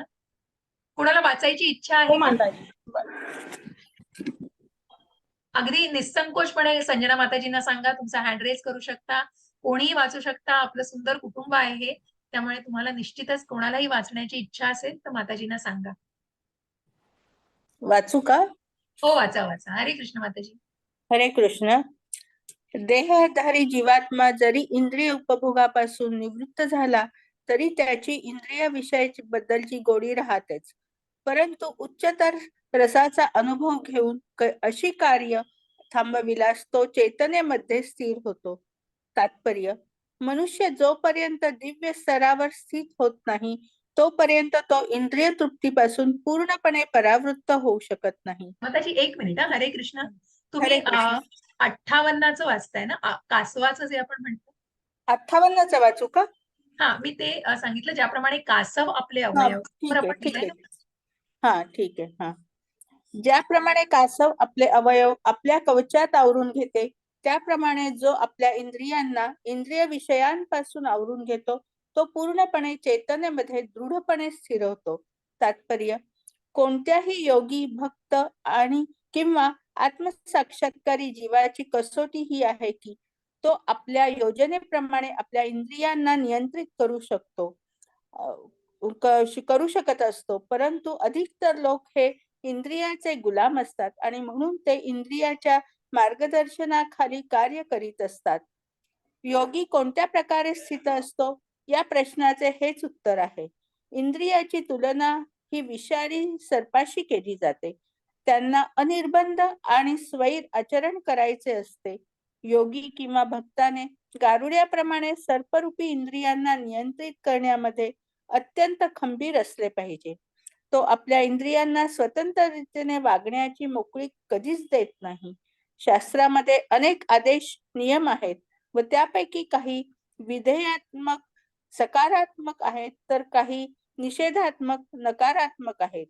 जोपर्यंत एखादा स्वतः इंद्रिय तृप्तीवर बंधन घालत नाही व सकारात्मक आणि नकारात्मक आदेशांचे पालन करत नाही, तोपर्यंत तो कृष्ण भावनेमध्ये दृढपणे स्थिर होऊ शकत नाही. या ठिकाणी उल्लेखलेले कासवाचे उदाहरण हे सर्वोत्तम आहे. कासव हे कोणत्याही क्षणी आपल्या इंद्रियांना आवरू शकते व विशिष्ट कार्याच्या वेळी ते पुन्हा इंद्रियांना प्रकट करते. त्याचप्रमाणे कृष्ण भावित व्यक्तींची इंद्रिये ही भगवंताच्या सेवेसाठीच उपयोगात आणली जातात, नाहीतर ती आवरली जातात. या ठिकाणी आपल्या संतुष्टीकरिता इंद्रियाचा उपयोग न करता त्यांचा उपयोग भगवत सेवेमध्ये अर्जुनाने कसा करावा हे त्याला शिकवण्यात आले आहे. इंद्रिये आवरून घेणाऱ्या कासवाच्या उदाहरणांवरून आपली इंद्रिये सदैव भगवत सेवेमध्ये कशी संलग्न करावीत हे या ठिकाणी दर्शविण्यात आलेले आहे. हरे हरे कृष्ण कृष्ण माताजी. माताजी, हरे कृष्ण. खूप धन्यवाद. अशा प्रकारे खूप सुंदर असं तात्पर्य प्रभुपादांचं आहे. तर काही तात्पर्य खूप छान वाचाविषयी वाटतात. कारण कासवाचं ज्याप्रमाणे उदाहरण दिलेलं आहे त्याचप्रमाणे मग कशा प्रकारे त्या इंद्रियांचा वापर योग्य पद्धतीने करणं हे त्या कृष्ण भावना भावित व्यक्तीला उत्तम प्रकारे त्यांनी जाणलेलं असतं. कारण तो पूर्ण त्याला तो पूर्ण परफेक्ट कॉन्शियसनेस, त्याला तो पूर्णपणे त्यांनी तो आजमावलेला असतो, त्यांनी तो आत्मसात केलेली असते, ती भावना पूर्णपणे आजमावलेली असते. आणि म्हणूनच त्याप्रमाणे भगवत सेवेमध्ये आणि म्हणून भगवंतांच्या सेवेमध्ये कशा प्रकारे त्या इंद्रियांचा उपयोग करता येईल, इंद्रियांना ज्या ठिकाणी आवरून घ्यायचंय त्या ठिकाणी आवरून घ्यायचंय आणि ज्याप्रमाणे कृष्ण भावना भावित कर्म करताना त्या इंद्रियांचा कसा उपयोग करायचा आहे, भगवंतांच्या सेवेमध्ये कशा प्रकारे उपयोग करायचा आहे हे आपल्याला जाणता येतं. आणि अशा प्रकारे मग या विषयांपासून देहधारी जीवात्मा जरी इंद्रिय उपभोगापासून निवृत्त झाला तरी त्याची इंद्रिय विषयाबद्दलची गोडी राहतेच, पण उच्चतर रसाचा अनुभव घेऊन अशी कार्य थांबवल्यास तो चेतनेमध्ये स्थिर होतो. मग बऱ्याचदा आपण जसं पुढे जाऊन फलगू वैराग्य वगैरे त्या गोष्टी जाणणार आहोत, पण बऱ्याचदा असा प्रयत्न केला जातो की त्या प्रयत्नामध्ये कुठेतरी मग त्या प्रयत्नामध्ये रादर ते कुठेतरी कमी पडतात आणि पूर्णपणे तो तडीस नेऊ जात नाही. पण मग असा व्यक्तीला जर योग्य मार्गदर्शन मिळालं तर पुन्हा त्या चेतनेमध्ये दृढ होऊन तो निश्चित स्वतःला त्या इंद्रिय विषयांपासून अनासक्त करू शकतो. आणि म्हणूनच मग इंद्रिय इतकी कुठेतरी प्रबळ आणि उच्छृंखल आहेत की इंद्रियांना ताब्यात ठेवण्याचा प्रयत्न करणाऱ्या विवेक पुरुषाच्या मनात सुद्धा ती बळजबरीने ओढून नेतात. बघा, ही इंद्रिय आणि मग इथे कुठेतरी जर एक मी तुम्हाला हे खूप सुंदर असं एक मला दाखवावं असं वाटतंय तुम्हाला.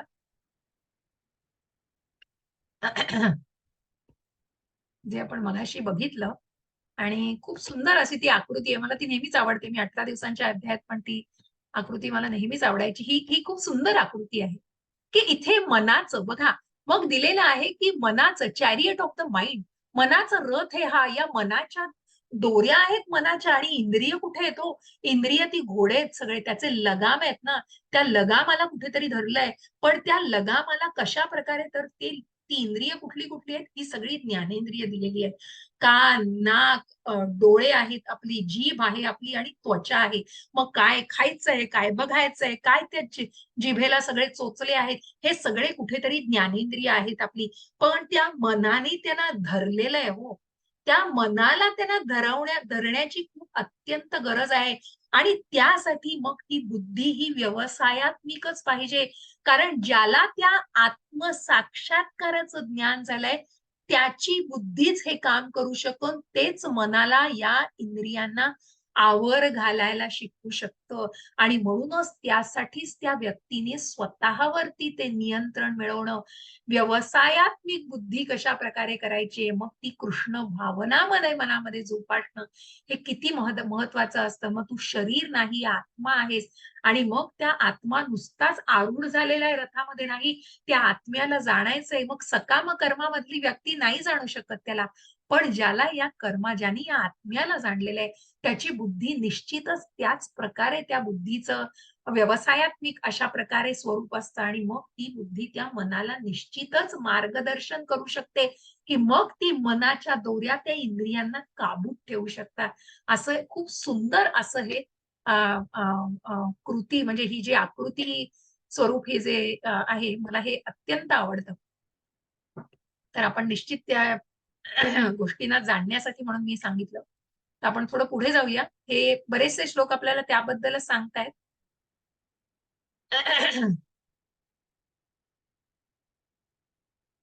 स्थिताधीर मुनीबद्दलच सगळं जाणलेलं आहे.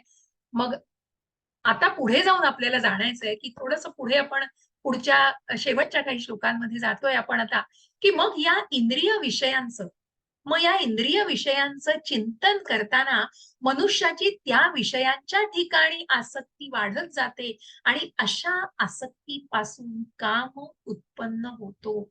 कामापासून क्रोधाचा उद्भव होतो. बघा, मग आता या गोष्टीला जाणण्यासाठी, की जी व्यक्ती इंद्रियांना पूर्णपणे वश केलंय, ती स्थिताधीर मुनी आहे. आणि ही आपली भावना मनामध्ये पूर्णपणे स्थिर केलेली आहे, अशी व्यक्ती आहे. पण सगळं कळतंय, पण तरीही जेव्हा व्यक्ती सकाम कर्मातून ध्यायतो विषयान् पुंसः संगस्तेषूपजायते, संगात संजायते कामः, कामात क्रोधोभिजायते. आणि म्हणूनच असं चिंतन जेव्हा केलं जातं, तेव्हा ज्या थरावर ते केलं जातं, त्या ओढीने तेव्हा ते केलं जातं, तेव्हा ते निश्चितच कुठेतरी आसक्ती वाढवत नेतं. मग त्या मनाच्या दोऱ्या कुठेतरी लूज पडतात हो. कारण त्या दोऱ्यांमधूनची जी इंद्रिय विषयांची आसक्ती आहे, ती रोखू शकत नाही मन. ते मन त्या इंद्रियांच्या कह्यात जातंय हो. इंद्रिय मनाच्या कंट्रोलमध्ये राहत नाहीये. मन त्या इंद्रियाच्या कह्यात जातंय.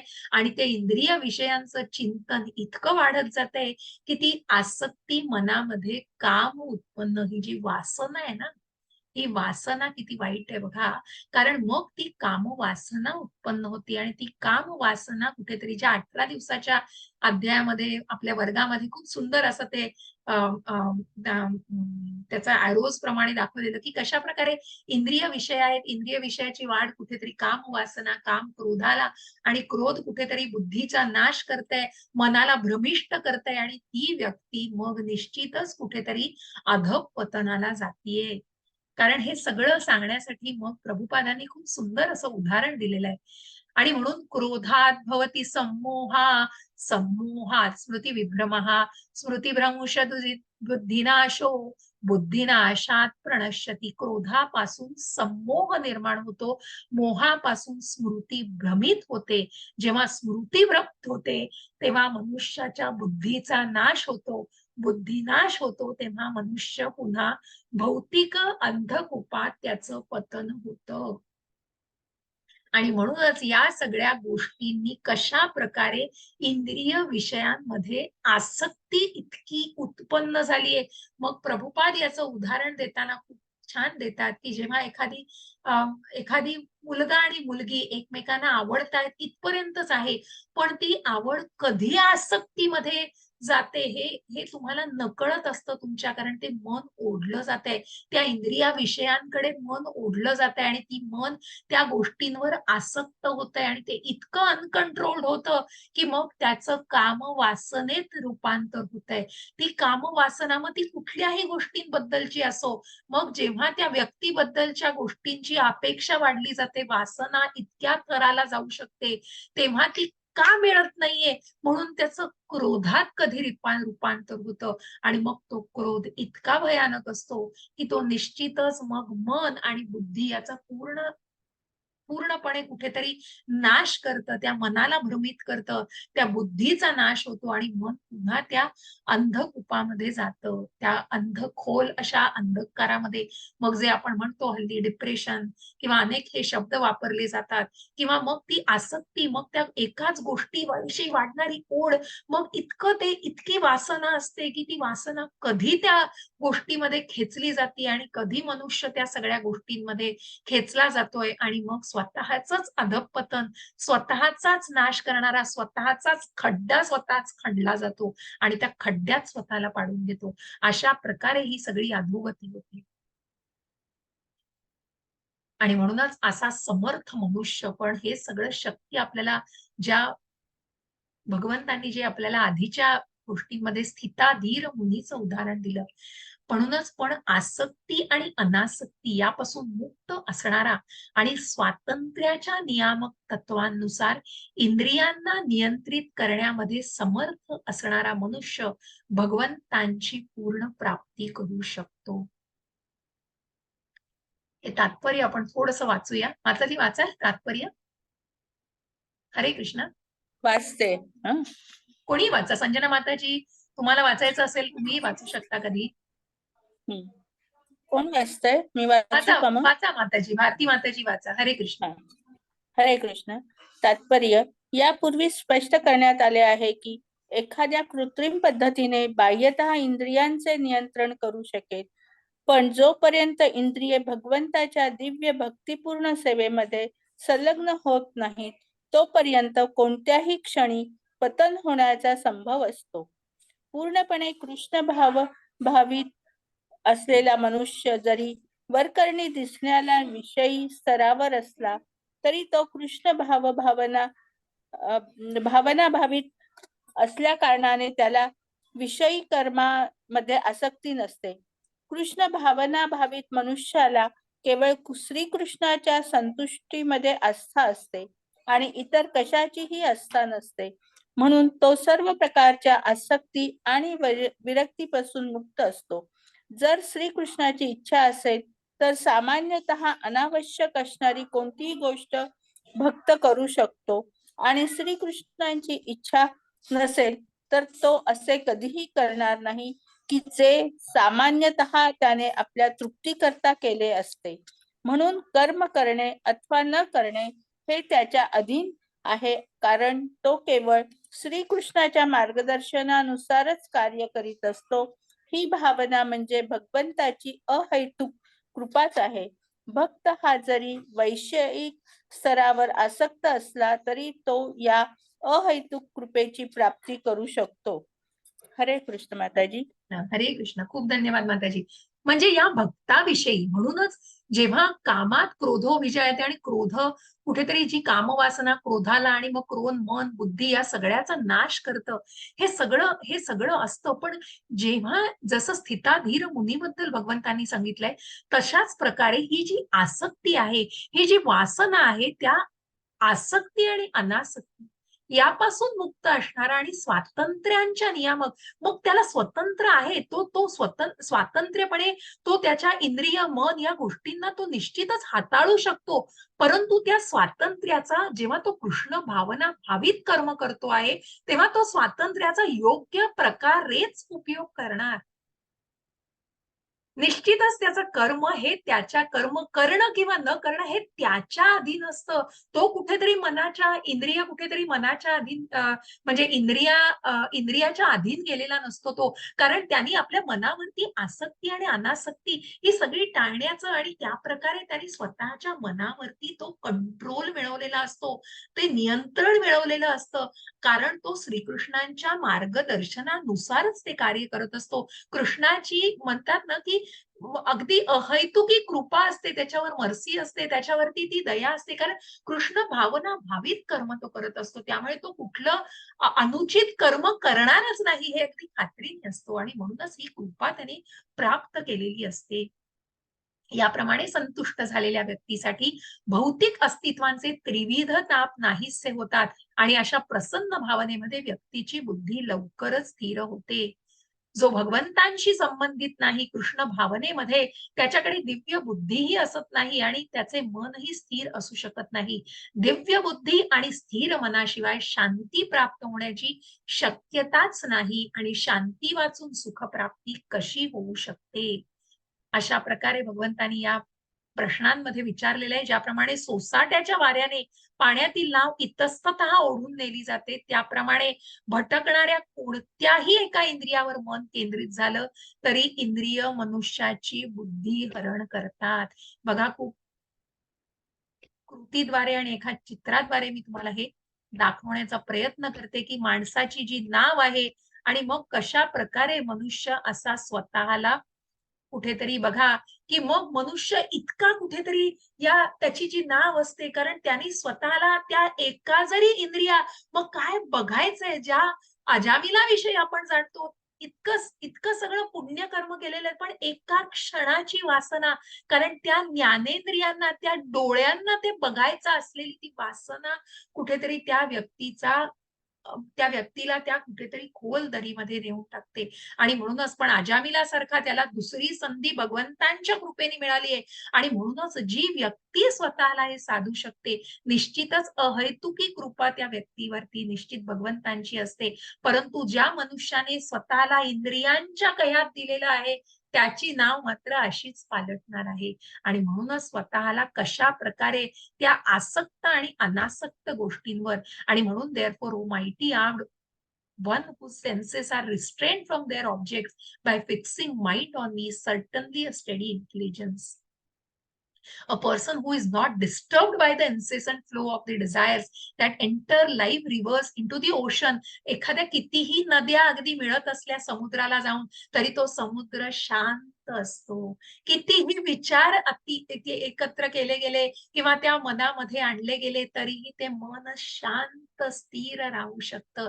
which is ever being filled out is always still, can alone achieve peace and not the man who strives to satisfy such desires. त्या इच्छेच्या जर कह्यात गेलं, त्या इंद्रियांच्या कह्यात गेलं, ती मात्र स्थिरता मिळू शकत नाही. पण त्या समुद्रासारखा शांतपणा मिळवला जातो जो मनुष्याने स्वतःला आत्मज्ञानाप्रत उन्नत केलेलं असतं. तो इंटेलिजन्स, ती बुद्धी त्या मनामध्ये आलेली असते. आणि असे आपले श्रीला प्रभुपाद आहेत की ज्यांनी ही जे जे असे स्थिताधीर मुनी आहेत. आणि मग आपण मराठीमध्ये थोडस वाचून आपण हा अध्याय संपवणार आहोत. थोडस आपण शेवटचे 2 श्लोक आहेत ते बघूया की जिथे आपल्याला थोडस इकडे तिकडे जावं लागतं मला, पण मला कुठेतरी तुम्हाला ही संलग्नता पण दाखवायची. आणि म्हणून हे महाभाऊ, ज्याची इंद्रिय विषयांपासून नियंत्रित केलेली असतात त्याची बुद्धी निश्चितपणे स्थिर झालेली असते. सर्व जीवांची जी रात्र असते ती आत्मसंयमी मनुष्याच्या जागृतीची वेळ असते आणि सर्व जीवांची जी जागृतीची वेळ असते ती आत्मनिरीक्षण करणाऱ्या मुनीची रात्र असते. बघा, बुद्धिमान मनुष्याविषयी हे सांगितलेलं आहे की 2 वर्ग, एक वर्ग इंद्रिय तृप्ती करता भौतिक कर्म करण्यामध्ये बुद्धिमान असतो, तर दुसरा आत्मसाक्षात्कारासाठी अनुशीलन करणाऱ्या आणि जागृत असणाऱ्या अशा अंतरदर्शी मुनींचा असतो. आणि म्हणून हा फरक भौतिक मनुष्याच्या भौतिक सवयींमध्ये आणि एका भक्ताच्या आणि एका आत्मसाक्षात्प्रत उन्नत झालेल्या अशा स्थिताधीर मुनीचे विचार सांगितले, जसं आपण समुद्राचं आता जे उदाहरण बघितलं.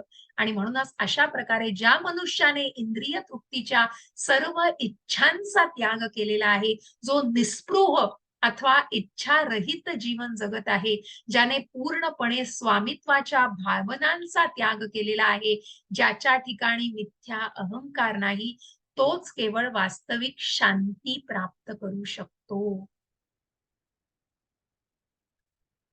आध्यात्मिक आणि दिव्य जीवनाचा हाच मार्ग आहे आणि याची प्राप्ती झाल्यावर मनुष्य मोहित होत नाही. मृत्यूच्या शेवटच्या क्षणीही जर एखादा याप्रमाणे स्थित असेल तर तो भगवत धामात प्रवेश करू शकतो. अशा प्रकारे ज्या श्रीला प्रभुपादांचं आपण चित्रामध्ये मगाशी बघितलं, की मग जे श्रीला प्रभुपाद ज्यांचं आपण लीलामृत सुद्धा म्हणजे जेव्हा मराठीमध्ये आध्यात्मिक वाचनामध्ये त्यांच्याविषयी सगळं जाणलेलं आहे, ज्या प्रभुपादांनी खिशामध्ये फक्त 40 रुपये होते, मनात कृष्ण भावना होती हो, पण ट्रंकेमध्ये फक्त भागवताचे जे काही अनुवादित केलेले स्कंद होते, तेवढ्या तेवढ्या गोष्टींच्या बरोबर फक्त त्या जलदूतावर प्रवास करून आपल्या गुरूंच्या शिष्य आज्ञेचं पालन करण्यासाठी ज्या परप्रांतामध्ये, ज्या परदेशामध्ये सुद्धा ज्यांची जाण्याची तयारी होती, कारण ते आध्यात्मिक आणि दिव्य हा जीवनाचा त्यांनी मार्ग धरलेला होता आणि तो कुठल्याही गोष्टीने ते मोहित होत नव्हते. कृष्ण भावना प्रत्येकाच्या मनामध्ये जोपासायची आहे, प्रत्येकाच्या मनामध्ये ती भावना रुजवायची आहे. हा एकच की तू पुस्तक लिही आणि छाप आणि त्यांच्या माध्यमांद्वारे तू या भक्तांच्या मनामध्ये असे भक्त निर्माण कर, असा त्या गुरुच्या आज्ञेचा आदेश होता. गुरुच्या आज्ञेचं पालन करण्यासाठी कृष्ण भावना प्रत्येकाच्या मनात रुजवण्यासाठी प्रभुपाद निघालेले. मग तिथे कुठल्याही स्वतःच्या काय मला होणार आहे, काय मला त्याच्यापासून मिळणार आहे, या सगळ्याच्या पलीकडे ते गेलेले होते. आणि म्हणूनच अशी व्यक्ती ही कशा प्रकारे की त्यांनी सगळ्या इंद्रिय तृप्तींच्या इच्छांचा त्याग केलेला असतो, स्वामित्वाच्या भावनांचा. कारण मी हे करणार आहे, मी हे केलं तर मी असा खूप संकटानं तोंड दिलं. ज्या ज्या जलदूतावरती 2 हार्ट अटॅक ज्यांना येऊन गेले, पण तिसरा हार्ट अटॅक आला असता तर प्रभुपादांनी सांगितलं होतं आणि लिहिलंय त्याच्यात की मग काहीच खरं नव्हतं हो. पण त्या भगवंतांची सगळी इच्छा होती आणि त्या भगवंतांच्या सेवेमध्ये प्रभुपाद निघालेले, आपल्या गुरूंच्या आज्ञेचं पालन करण्याला निघालेले. आणि म्हणूनच अशा प्रकारे त्यांनी पूर्णपणे मिथ्या अहंकार सोडलेला होता, तो खोटा अहंकार. कारण ती जी बुद्धी आहे, पण मन, बुद्धी आणि तो खोटा अहंकार मात्र जपता कामा नये. आणि म्हणूनच त्या खोट्या अहंकाराला ज्यांनी जपलेलं नव्हतं, त्यांनी ती वास्तविक शांती, ती शुद्ध भावना मनामध्ये पूर्णपणे जोपासलेली होती. अशा श्रीला प्रभुपादांचं आपण बघितलं ज्यांना पुन्हा मी तुमच्यासाठी शेअर करू शकते. आणि असे हे श्रीला प्रभुपाद ज्यांनी या संघटनेची स्थापना केलेली आहे इस्कॉनच्या माध्यमातून. आज आपण या इस्कॉन मँगलोरशी भगवंतांच्या कृपेने जोडले गेलेलो आहोत आणि श्रीला प्रभुपादांच्या आशीर्वादाने आपण या कृष्ण भावनेमध्ये येऊन आपण या ज्ञान, भगवद्गीतेचं हे ज्ञान, भगवंतांचं हे ज्ञान आपण जो आत्मसात करू शकतोय. श्रीला प्रभुपाद की जय. अशा प्रकारे आपण या दुसऱ्या अध्यायाची इथे समाप्ती करतोय. आणि म्हणूनच ज्या महामंत्राचं आपण स्मरण करतो आणि आपण जे चॅन्टिंग करतो आणि म्हणतो हरे कृष्णा कृष्णा कृष्णा हरे हरे, हरे राम राम राम हरे हरे. आणि म्हणूनच ही शांती, तुमचं हे सगळं आयुष्य अगदी सुकर होण्यासाठी निश्चितच या नामस्मरणाचा आधार आहे. मी इथे आपलं शेअरिंग थांबवते, रेकॉर्डिंग थांबवते आणि आपला दुसरा अध्याय समाप्त झाला इथे. 1 मिनिट हा.